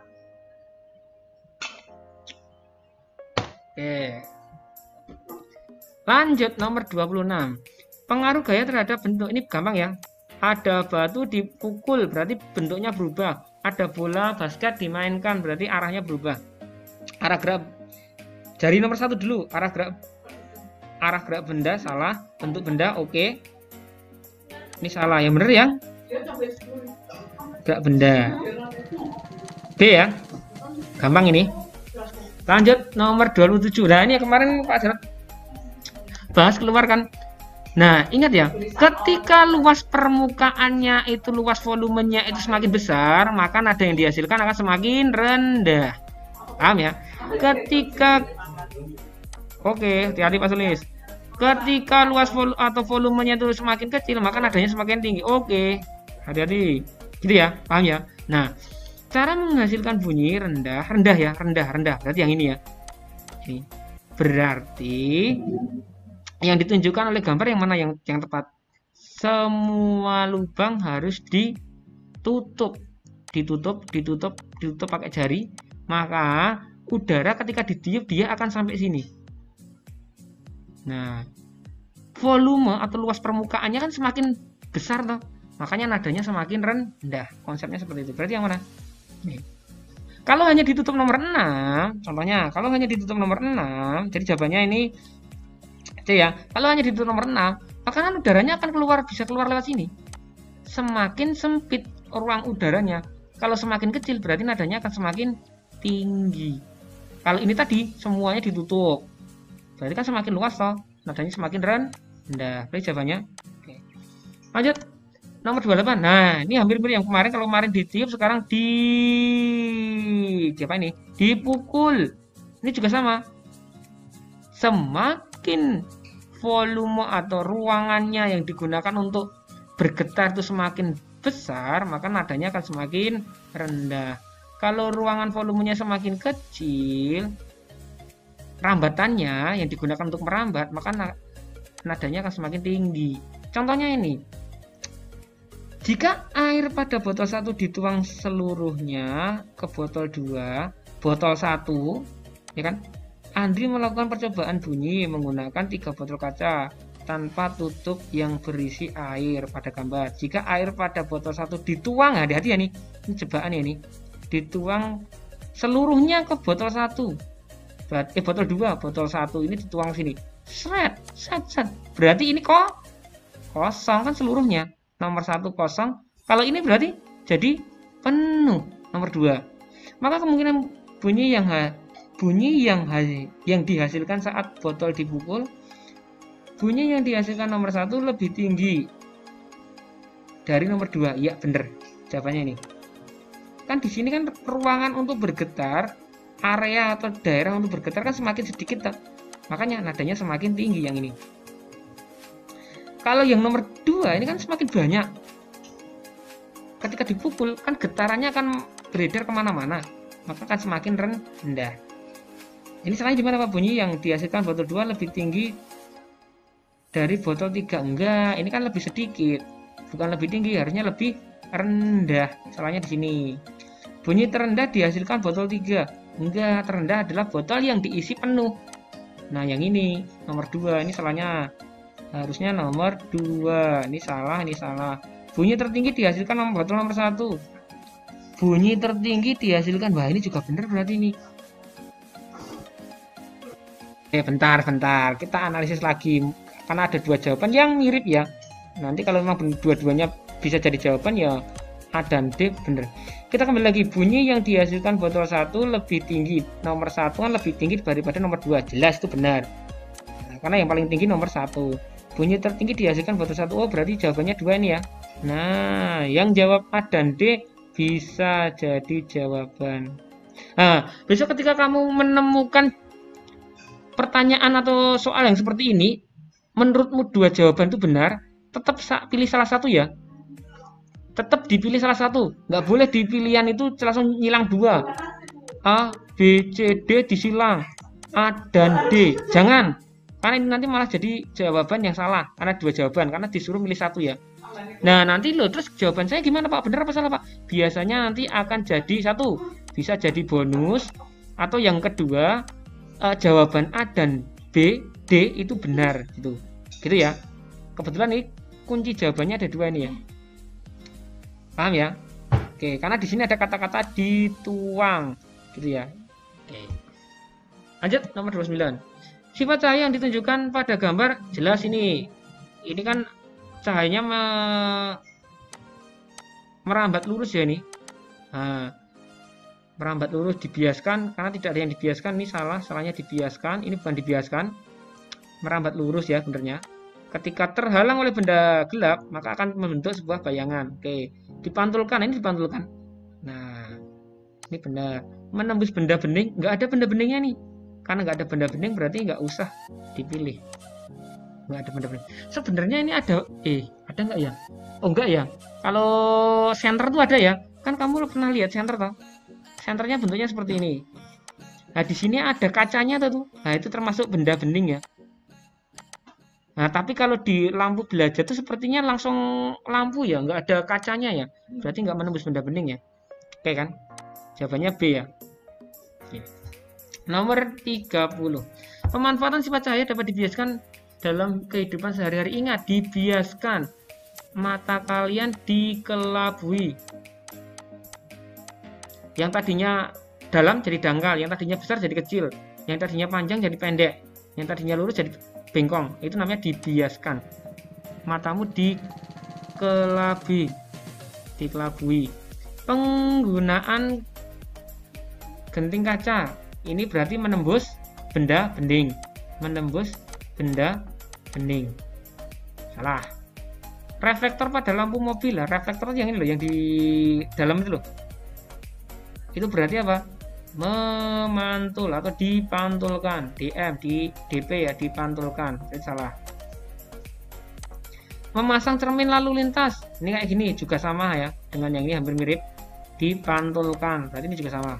Penggunaan loop. Nah, nih ketika membaca, yang tadinya kan kecil karena tidak kelihatan pakai alat bantu loop atau kacamata. Tulisannya jadi besar. Makanya matamu dikelabui. Dibohongi. Jawabannya D. 31. Proses terjadinya magnet baru berdasar pembuatan magnet seperti tampak pada gambar. Ini berarti elektromagnetik ya. Nah, hati-hati ya ini. Ingat, ini ada sumber energinya. Listriknya mengalir dari kutub positif ke kutub negatif. Jadi nyalanya seperti ini. Nah, ingat, kalau menentukan kutub utara dan kutub selatan magnet, kalian harus perhatikan arah arusnya dulu. Arusnya kan ke sini tuh. Sret. Nah, empat jari yang ini mengikuti arus, sedangkan ibu jari menentukan kutub utara. Paham itu? Contohnya seperti ini. Perhatikan Pak Jarot. Nah, kalau Pak Jarot kayak gini, berarti kutub utaranya ada di ujung ballpoint. Tapi kalau gini, berarti kutub utaranya ada di bawah. Seperti itu ya. Jadi 4 jari apa nih, telunjuk, tengah, manis, dan kelingking ini menunjukkan arus lilitan, lilitan kabel. Nih. Sedangkan ibu jari sisanya menunjukkan kutub utara. Seperti itu. Nah, berarti inti besi akan terjadi magnet, akan menjadi magnet sementara dengan magnet sementara ya. Oke, benar sementara. Ini enggak tetap ya. Kalau ini diputus ya udah, inti besi tidak akan jadi magnet. Berarti salahnya di mana? Magnet tetap salah. Tinggal 2 jawaban karena magnetnya sifatnya sementara. Ujung X menjadi kutub selatan, salah. Maaf ya, bener ya. Maaf. Kirain ujung X-nya di sini. Ini kan ibu jari toh. Nah, ibu jari kan menunjukkan Y toh, berarti ini utara, berarti yang sini selatan. Oke. Y menunjukkan utara. Oke, jawabannya ini. D salahnya di mana, Pak? X menunjukkan utara. Nah, salahnya di sini ya. Ingat, cirinya ibu jari menunjukkan arah utara. Sedangkan 4 jari sisanya menunjukkan lilitannya, arah lilitannya. Seperti itu. Gitu ya. Oke, ini salah. Nomor 32. Akhir-akhir ini sering terjadi pemadaman listrik yang disebabkan kekurangan pasokan listrik. Cara menghemat energinya gampang ya ini. Mengisi penampungan air sedikit demi sedikit ya salah. Kalau kamu menggunakan pompa air, nah pompa air itu daya yang dibutuhkan itu paling besar ketika menyalakan. Contohnya dayanya 350 watt. Nah ketika dia menyalakan itu langsung 350 watt, tapi ketika sudah menyala biasanya akan turun jadi 300 atau 250 seperti itu. Nah kalau kamu menyalakannya atau mengisi bak air sedikit, nyala mati, nah itu akan boros listrik. Jadi isi aja langsung penuh, dah setelah itu dimatikan gitu. Jadi jangan isi dulu sebentar 5 menit belum penuh, nanti lagi ngisi lagi, nah itu akan lebih boros. Menyetrika pakaian dalam jumlah banyak, nah ini yang tepat ya. Ketika kamu menyuci atau menggunakan alat elektronik itu jangan sebentar-sebentar, sekali diselesaikan semua. Mesin cuci, entah itu menyetrika, mengisi bak air, jadi sekali nyala itu pekerjaan selesai. Contohnya ketika menyetrika pakaian banyak toh, ya udah sekali setrika harus selesai semuanya. Kenapa? Karena alat elektronik itu biasanya penggunaan daya terbesar itu ketika menyalakan. Jadi ya, paham ya? Halo, apa masih tersambung dengan Pak Jarot? Oke. Jadi dia C, menggunakan lampu pijar untuk penerangan di rumah. Lah lampu pijar itu sekarang sangat jarang digunakan, hanya untuk menghangatkan anak ayam biasanya. Di rumah Pak Jarot tuh punya ayam kecil-kecil toh. Nah, itu menggunakan lampu pijar. Kenapa? Dia menghasilkan energi panas yang lebih dibandingkan lampu neon. Kalau yang digunakan di rumah biasanya lampu neon atau lampu yang hemat lagi LED ya, LED ya. Oke. Nah, lampu pijar itu nyalanya nggak terang, tapi penggunaan dayanya itu besar. Nah, itu ya. Menggunakan generator bermesin diesel. Saat listrik padam ya sama aja. Kalau generator itu menggunakan diesel itu menggunakan solar, itu juga akan boros. Apakah ada yang tidak melihat presentasi Pak Jarot?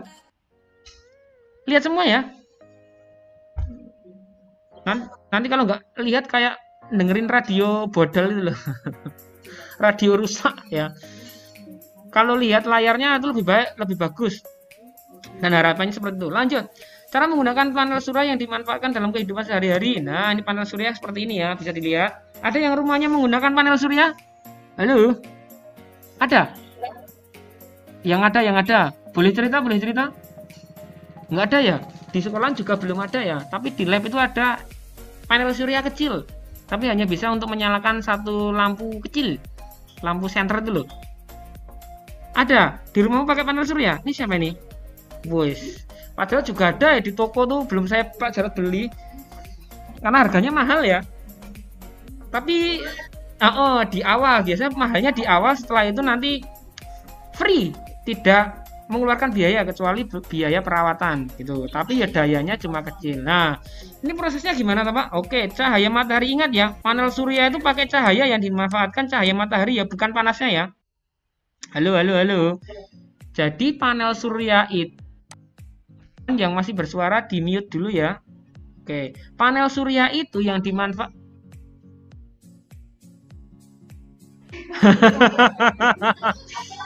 Oh, topeng di mute dulu Pek. Wah, urusan rumah tangga di cancel dulu ya.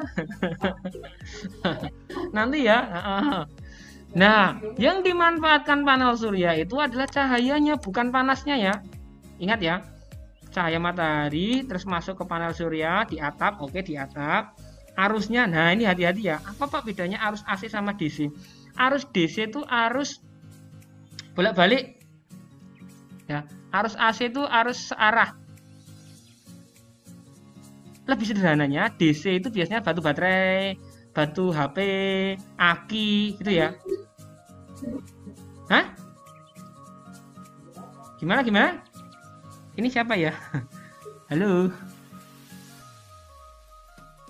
Oh iya. Oh, makasih. Berarti ada yang masih konsentrasi berarti. Oh, bener. AC itu arus bolak-balik ya, arusnya bolak-balik. Biasanya diproduksi oleh PLN yang kita sering gunakan di rumah itu loh. Nah, kalau DC itu arusnya searah. Biasanya nggak nyetrum, kalau nyetrum juga nggak terlalu berbahaya. Contohnya batu baterai, aki, terus power bank. Nah, itu DC ya, itu DC.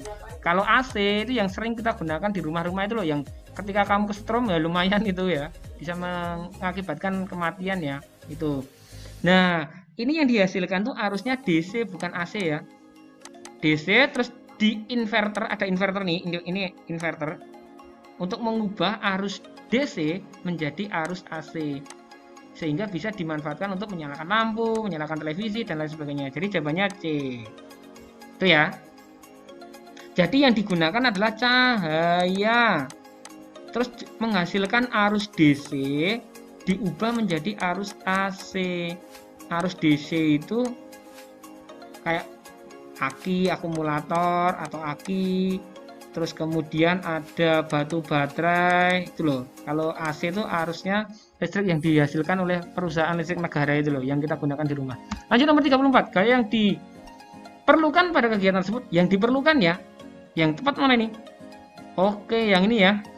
Gaya otot, oke, ada manusia, otot manusia.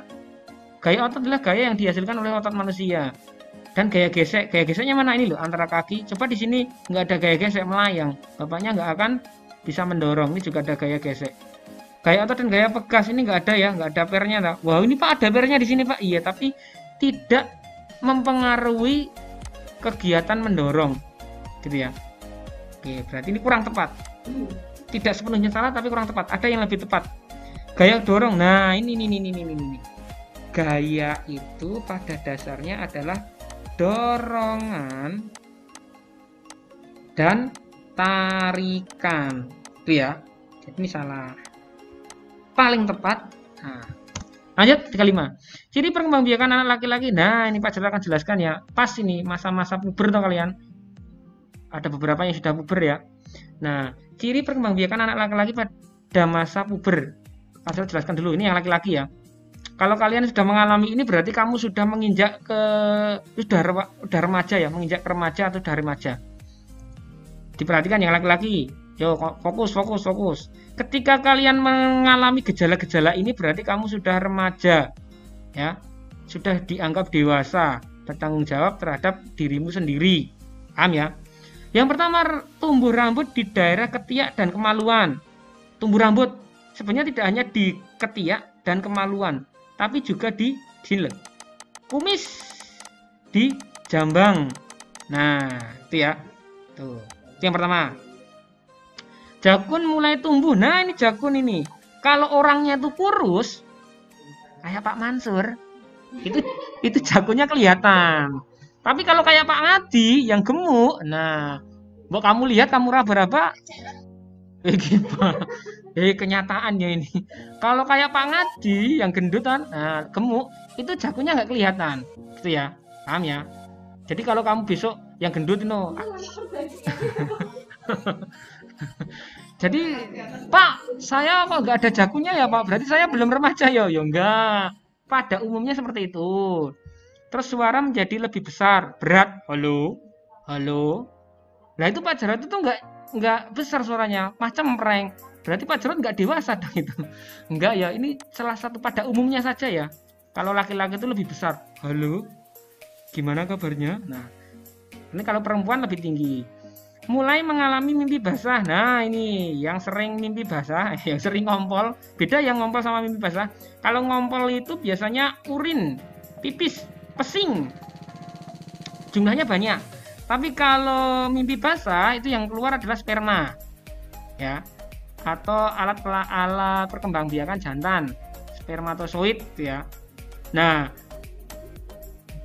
kalau kalian sudah mimpi basah, hukumnya wajib bagi yang beragama Islam sebelum sholat harus mandi junub, wudhu dulu, terus mandi, terus keramas dan lain sebagainya. Itu wajib, kalau enggak nanti sholatnya enggak akan sah. Nanti kalau lebih lanjut tanya sama Pak Sihono ya. Terus mulai muncul jerawatnya ya, jerawat tuh. Terus bau badan itu sudah mulai tercium. Nah itu berarti kalian sudah puber, sudah remaja, gitu ya. Ini yang laki-laki. Sekarang kita pindah ke yang perempuan. Kalau yang perempuan, gimana ini? Oke, bentar ya. Yang perempuan, kalau yang perempuan itu jelas beda ya. Nah, untuk yang perempuan, yang pertama, pinggul membesar. Nah, pinggul atau pantatnya membesar. Gunanya untuk apa? Ingat, kodrat seorang wanita hamil dan melahirkan. Makanya pinggulnya harus melebar biar nanti bayinya bisa keluar. Oke, yang pertama. Tumbuh rambut halus di ketiak. Nah, ketiak di kemaluan tuh. Terus kulit berminyak, biasanya berminyak. Terus kemudian kulitnya berjerawat, itu biasa, itu juga sudah puber. Terus labil, mudah marah apabila mereka sudah menstruasi atau haid. Ya, menstruasi. Kalau sudah menstruasi itu berarti dia sudah remaja, mendekati ke dewasa. Menstruasi itu apa toh? Nah, perempuan itu ada 2 ovarium yang fungsinya di sana untuk menghasilkan sel telur. Nah, sel telurnya itu ketika tidak dibuahi, maka dia akan rusak menjadi darah kotor. Nah, darah kotor lah itu yang harus dikeluarkan oleh tubuh lewat proses menstruasi, gitu ya. Jadi menstruasi itu normal bagi yang perempuan, menstruasi itu normal, jangan khawatir. Kalian perlu konsultasi dengan ibu kalian ya, biar tahu penanganannya gimana. Jangan malu-malu, jangan malah sembunyi-sembunyi. Pak, kok keluar darah gini. Yang laki-laki pun juga ya, konsultasi sama orang tuanya, ayahnya. Pak, kok saya gini. Jangan disembunyiin ya, biar nanti dapat pengetahuan tentang puber yang tepat. Oke, kembali lagi ke pertanyaan. Ini pertanyaannya adalah untuk yang laki-laki. Ya, laki-laki, tumbuh jakun, oke, bener. Payudara membesar. Oh, yang perempuan tadi ada ya, Pak, payudara membesar ya. Itu juga. Kalau laki-laki enggak ya? Dada, Pak, ada ya Pak, itu yang laki-laki gemuk itu terus payudaranya membesar, itu isinya bukan ASI ya, tapi isinya adalah lemak karena makan tidur, kurang olahraga biasanya ya. Nah, dada membidang, oke, dada membidang. Biasanya laki-laki itu lebih membidang. Six-pack. Tumbuh rambut halus pada bagian tertentu, oke, benar. Laki-laki. Pinggul membesar, ini perempuan. Oke, berarti jawabannya 1, 3, 4. 1, 3, 4. Oke, ini ya. Oke. Perhatikan aja dirimu sendiri. Kalau kalian sudah mengalami hal tersebut berarti sudah puber. Itu ya. Nah, kalau sudah puber, jangan mau disentuh oleh siapapun. Bagian-bagian yang ditutupi oleh baju dan celana. Jangan sampai dibuka-buka apalagi ya. Dilindungi, itu kehormatan kalian masing-masing. Yang laki-laki juga sama. Ada orang lain yang mau megang-megang, ya langsung teriak atau langsung pergi. Gitu ya.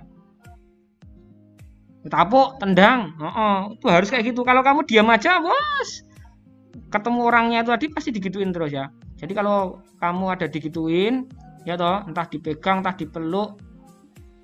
Tapi kalau orang tuamu meluk, ya nggak apa-apa ya.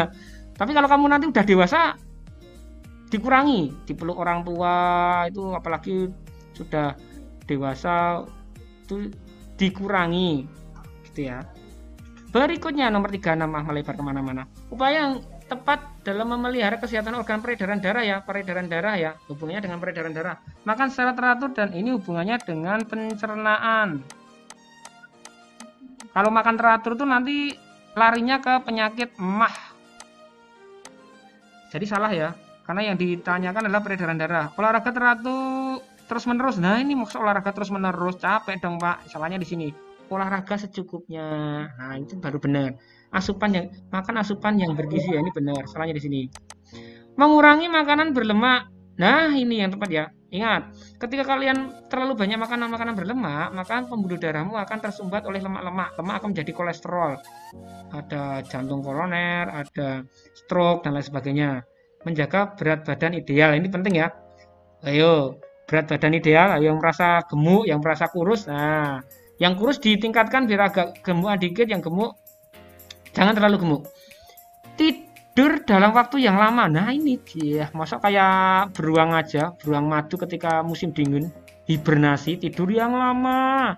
Iya ya Pak, selama BDR ini banyakkan tidurnya ya Pak. Nonton TV dilarang, nonton HP dilarang, ya udah cuma bisa tidur Pak. Masa dalam 24 jam tidurnya 20 jam Pak. 4 jamnya ngapain? 4 jamnya melakukan aktivitas yang lain. Nah, dikurangi ya, masih banyak aktivitas positif lain yang bisa kalian lakukan. Tuh. Jadi jawabannya apa?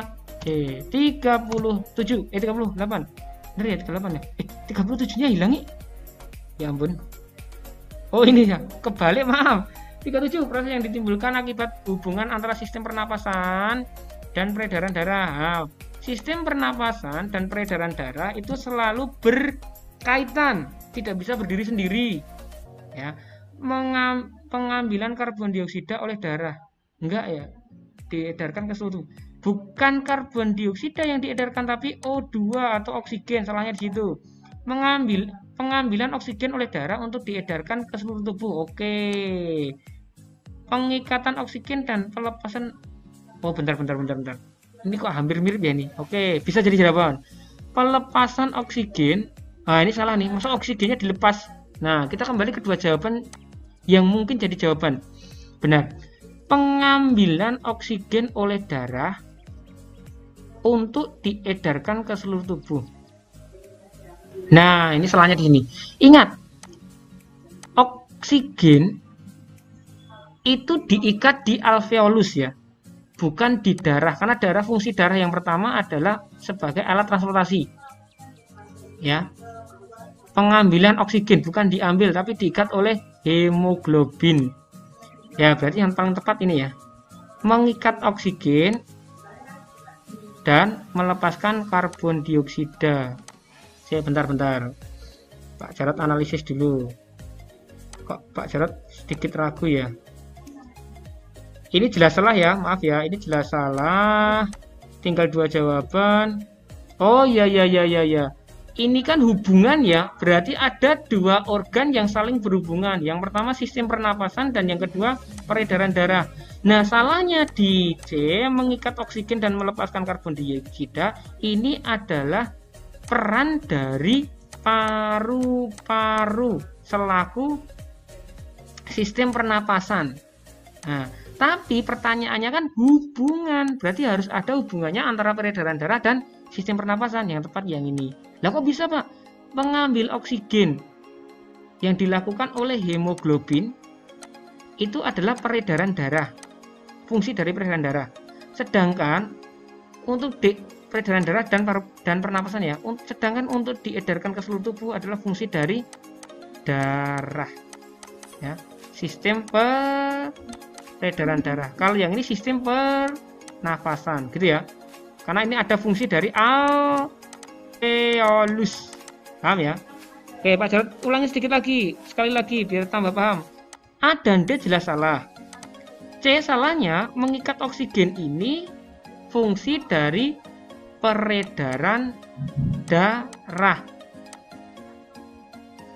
ya. Jadi tidak ada hubungan antara peredaran darah dan pernapasan. Yang ditanyakan kan hubungan antara kedua organ ini. Berarti yang paling tepat B. Ada yang mau ditanyakan? Ya?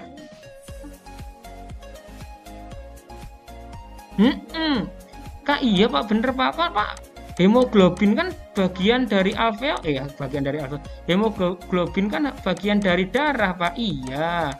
Tapi tempat pertukaran antara oksigen, tempat pengikatannya itu ada di alveolus. Nah, alveolus ini sendiri adalah bagian dari organ pernafasan. Nah, terus kemudian yang diedarkan ke seluruh tubuh ini adalah fungsi dari darah. Sedangkan darah termasuk dalam sistem peredaran darah. Berarti ada hubungannya antara pernapasan dan peredaran darah. Yang dimaksud itu loh, dicari hubungannya itu loh. Jadi harus ada peredaran darahnya, harus ada pernapasannya. Gimana? Ada gambaran? Kalau yang C tadi salahnya, ini kan hanya mengikat oksigen dan melepaskan karbon dioksida. Ini fungsi dari peredaran, fungsi dari pernapasan. Gitu. Oke? Ada yang tanyakan lagi?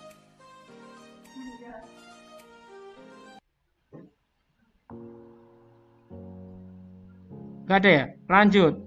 37. Udah 38 ya sekarang ya? Maaf 38-nya. Nih. Nomor 38. Nah, ini perpindahan panas ya. Jadi panas itu seperti kita ya, bisa berpindah dari satu tempat ke tempat yang lain. Tergantung 3 cara. Kalau lewat benda gas berarti konveksi. Kalau Dewi apa Bu? Kalau lewat benda padat, ini Pak Jarod mau ditinggal ini. Kalau benda padat itu konduksi ya, konduksi. Kalau radiasi, nah itu tanpa perantara. Tidak ada perantara. Oke, kita masukkan satu persatu. Baju terasa hangat setelah disetrika. Benda padat toh berarti konduksi. Knalpot menjadi panas saat motor dihidupkan. Knalpot menjadi panas saat knalpot itu kan benda padat toh berarti konduksi. Asap cerobong pabrik yang membumbung. Asapnya membumbung toh, asap toh benda gas. Berarti dia konveksi. Nomor 4, mentega yang meleleh ketika dipanaskan. Mentega meleleh dipanaskan. Biasanya dipanaskan di wajan ya. Nah, wajannya kan benda padat toh, berarti konduksi. Menetaskan telur, unggas menggunakan listrik. Nah, itu radiasi ya. Panasnya dari lampu, berarti radiasi. Peristiwa yang memiliki kesamaan cara perpindahan panas berarti mana aja nih? Konduksi semua ya. Konduksi nomor 1, nomor 2, dan nomor 4. 1, 2, 4. Oke. Ada yang mau ditanyakan? Kalau enggak, lanjut nomor 39. Ini gampang. Ini mengubah arah. Bisa belok ke kanan, belok ke kiri, lurus. Kalau ini ngerem ya, direm ya. Berarti menghentikan gerak benda. Gaya mengubah kecepatan salah. Gaya membuat benda diam menjadi bergerak juga salah. Ini salahnya di sini. Gaya mengubah arah, oke, arahnya berubah, oke. membuat benda bergerak menjadi diam. Ini lagi di apa nih? Oh, dikit. Bentar. Kok jadi itu direm ya? Kalau yang ini kan mengubah arah ya harusnya ya. Gaya mengubah kecepatan. Ini kan bukan turunan ya. Bukan turunan, ini berarti salahnya di sini. Membuat benda bergerak menjadi diam. Bergerak ini benernya ini bener. Gaya membuat benda diam menjadi bergerak. Ini enggak ada toh, ini juga salah. Karena ini kan mengubah arah. Mengubah arah gerak ini salah. Gaya mengubah arah gerak benda. Nah, ini kan benar. Bisa belok kanan kiri ataupun lurus. Membuat benda bergerak menjadi diam. Ini direm apa digas nih? Ini pasti dipertanyakan ini. Bentar. Gaya direm ya ini ya. Kit gitu ya. Direm ya. Kalau direm berarti membuat benda bergerak menjadi diam ya. Oh, bener ya. Kirain digas ya. Berarti jawabannya ini ya. Tepat ya. Kalau direm kan bendanya bergerak menjadi diam ya. Gaya mempercepat gerak benda. Oh, salah. Karena ini kan mengubah arah ya. Bisa ke kanan, bisa ke kiri, ataupun bisa lurus. Membuat benda diam menjadi bergerak. Bendanya diam bergerak. Oh, salahnya di sini. Oke, jadi jawabannya C ya. Ini gampang. 40. Nah, hati-hati untuk 40 ini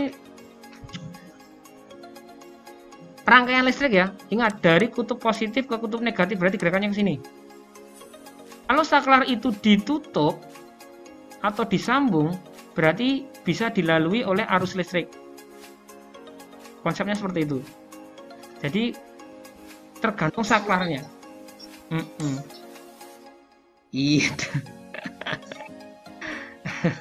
Itu siapa itu?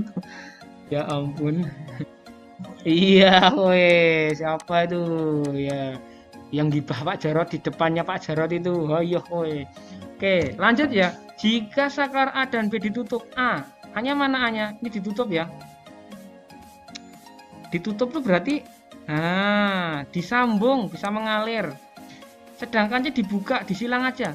Berarti nggak bisa lewat C. Kalau nggak bisa lewat C, berarti ini mati. Nah, cari aja yang mati. Cari yang mati. L3 dan L4 mati. Dah, cari yang mati lebih gampang. L3, L4 mati. Dah, jawabannya ini. Perlu bukti? Oke, B salahnya di mana? L1, L4. L1, L3 padam. L1 itu padam. Nah, ini bisa. Bisa nggak ini? Oh, ini maaf. Ini juga salah ya. Oh, maaf. Ini juga mati. Pak Jarot ulangi dulu. Gambarnya tidak begitu jelas. Kalau di sini disilang, ini disambung, berarti kan nggak bisa lewat sini. Berarti yang mati mana? Yang mati L4, L3, dan L1. Berarti cari aja L4, L3, L1 mati.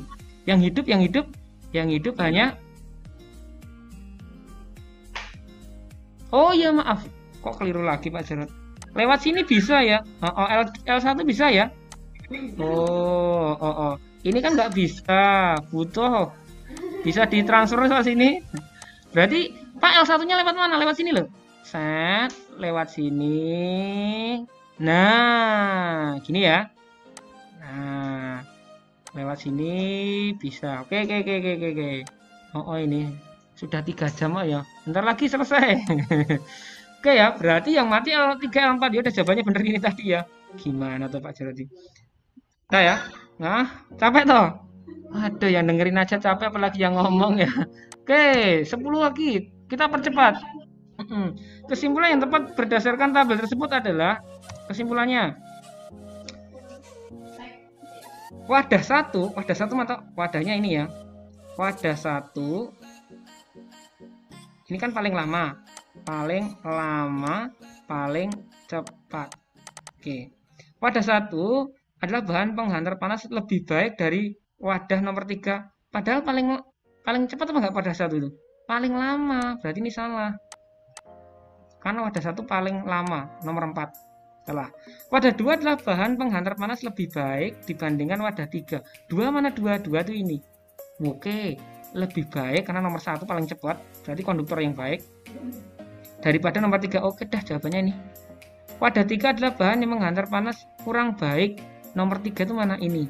Dibandingkan 2 dan 4. Kalau dibandingkan 2 oke bener. Tapi kalau dibandingkan dengan 4 ya jauh. Lebih cepat yang nomor 3. Jadi salah ini. Wadah 4 adalah bahan penghantar panas kurang baik. Nomor 4 itu kurang baik dibandingkan 1, 3. Kalau dibandingkan dengan wadah nomor 1 itu berarti 1. Oke, benar. Dan 3 panas kurang baik.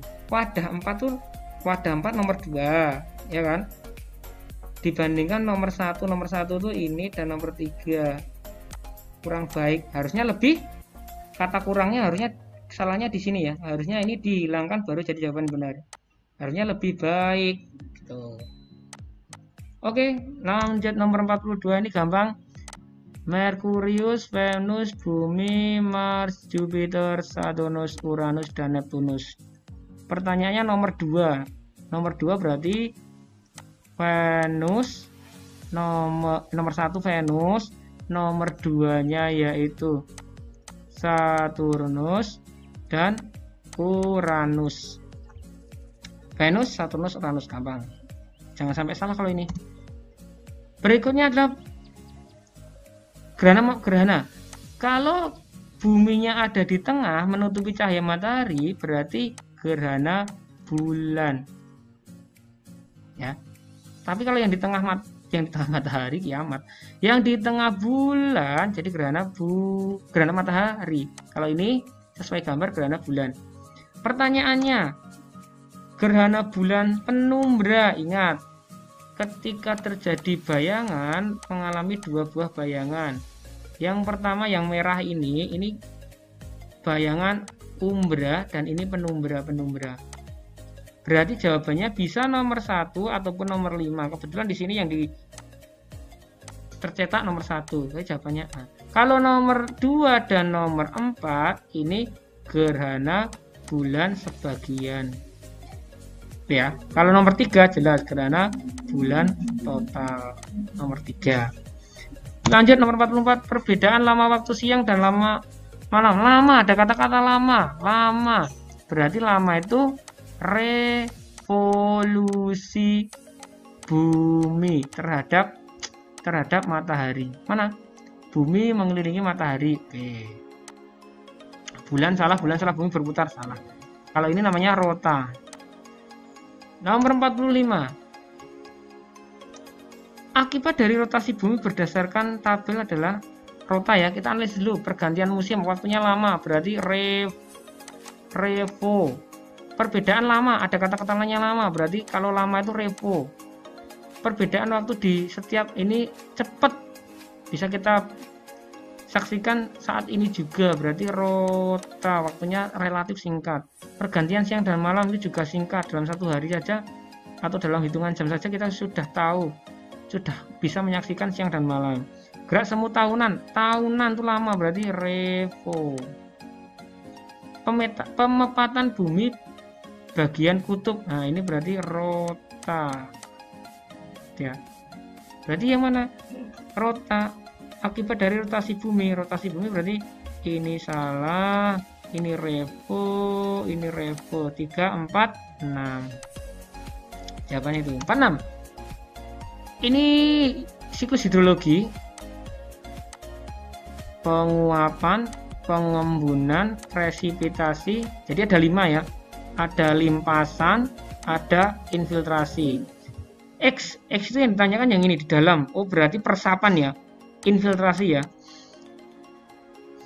Prediksi yang terjadi jika salah satu tahap daur air yang bertanda X terganggu. Oh, berarti aliran air yang masuk ke dalam tanah itu terhalang, terjadinya erosi yang parah. Salah ya. Terjadi erosi. Oh iya bener, erosi. Kalau peresapannya, contohnya ini hutannya gundul, kan air hujannya nggak bisa masuk ke dalam tanah. Akibatnya apa? Akan jadi limpasan atau aliran air di permukaan tanah. Itu akan mengakibatkan erosi, mengurangi kesuburan tanah. Ini tidak serta-merta ya. Erosi dulu baru kesuburan tanah atau tanah bagian atas itu akan terseret oleh air. Nah, yang paling tepat ini kurang tepat. Berkurangnya sumber mata air. Ini juga bisa nih. Bentar. Berkurangnya sumber mata air. Nah, ketika infiltrasi juga bisa. naiknya permukaan air tanah. Kalau air tanah nggak akan naik ya.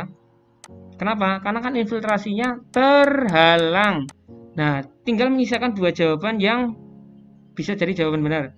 Terjadinya erosi yang parah. Erosi kan pengikisan oleh aliran air ya. Ini juga bisa perkurangan sumber mata air. Nah, karena ini yang ditunjukkan pas posisi di dalam tanah, bukan pas limpasannya, berarti yang paling tepat yaitu yang C. Kalau erosi itu diakibatkan oleh meluapnya aliran air, meluap ke rumah-rumah warga dan membawa material-material yang ada di sekitarnya. Jadi jawabannya yang paling tepat yang C, karena ini ada di dalam tanah. Berikutnya 47. Perhatikan data berikut. Ya, alat musik yang dimainkan dengan cara dipetik. Ingat, dipetik harus ada dawai atau senar. Dipetik ya. Biola itu digosok, gesek, digosok kayak lampu aja. Kulintang dipukul, pukul, gesek. Kecapi dipetik, oke. Piano dipencet atau tekan ya. Gitar dipetik, sasando dipetik, oke. Berarti ini ya. 3, 5, 6. Oke. 48. Nah, ini sifat dari magnet. Ada dua kutub utara yang saling berdekatan. Berarti tarik menarik. Nah, kutub yang senama akan tarik menarik, salah. Kutub yang tidak senama akan tarik menarik, ya yang benar ini ya. Kutub yang tidak senama akan tolak menolak, salah. Magnet yang digantung bebas. Nah, kalau yang D ini harusnya ini dihilangkan, akan jadi jawaban D. Ini juga salah. B ya. 49. Perubahan energi yang terjadi pada saat lampu senter digunakan. Oke, lampu senter itu biasanya dari batu baterai merek CBA. Nah, batu baterai itu energi kimia, berarti salahnya di sini. Nggak usah dipilih kimia. Jadi apa? Jadi listrik dulu. Terus baru jadi cahaya. Berarti jawabannya C. Gampang nih. Lanjut 50 terakhir. Alhamdulillah. Oke, bernafas dulu. 50. Alhamdulillah. Yo, yang udah terlanjur tidur bangun dulu, nomor 50 nih. Berikut ini contoh sumber daya alam yang dapat diperbaharui antara lain. Dapat diperbaharui berarti dia dari makhluk hidup. Bukan dari bahan tambang. Kalau sumber daya alam itu dari bahan tambang, jelas itu tidak dapat diperbaharui. Nah, cari yang dari makhluk hidup. Kopra itu dari kelapa yang dikeringkan, oke bener. Latek itu biji karet, dari karet yang di getah karet. Terpenting dari pohon pinus. Oh ya udah, ini dari pohon semua, berarti bisa diperbaharui. Marmer bahan tambang, batu-batuan. Gipsum tambang, besi tambang, salah. Besi tambang, aluminium jadi tambang. Kuningan ini juga termasuk logam, jadi ditambang, salah. Kuningan, latek ini benar, salahnya di sini terpenting. Nah, oke ya. Nomor 50 jawabannya A. Oke, nanti kalian bisa hitung lagi ya. Kalian bisa hitung lagi. Kira-kira prediksi kalian dapat nilai berapa? Tinggal mengalihkan 2 aja, jumlah benar dikalikan 2. Oke, kita akhiri. Ya, kita akhiri. Kita berdoa menurut agama dan kepercayaan masing-masing. Berdoa mulai. Selesai. Sampai ketemu minggu depan. Assalamualaikum warahmatullahi wabarakatuh.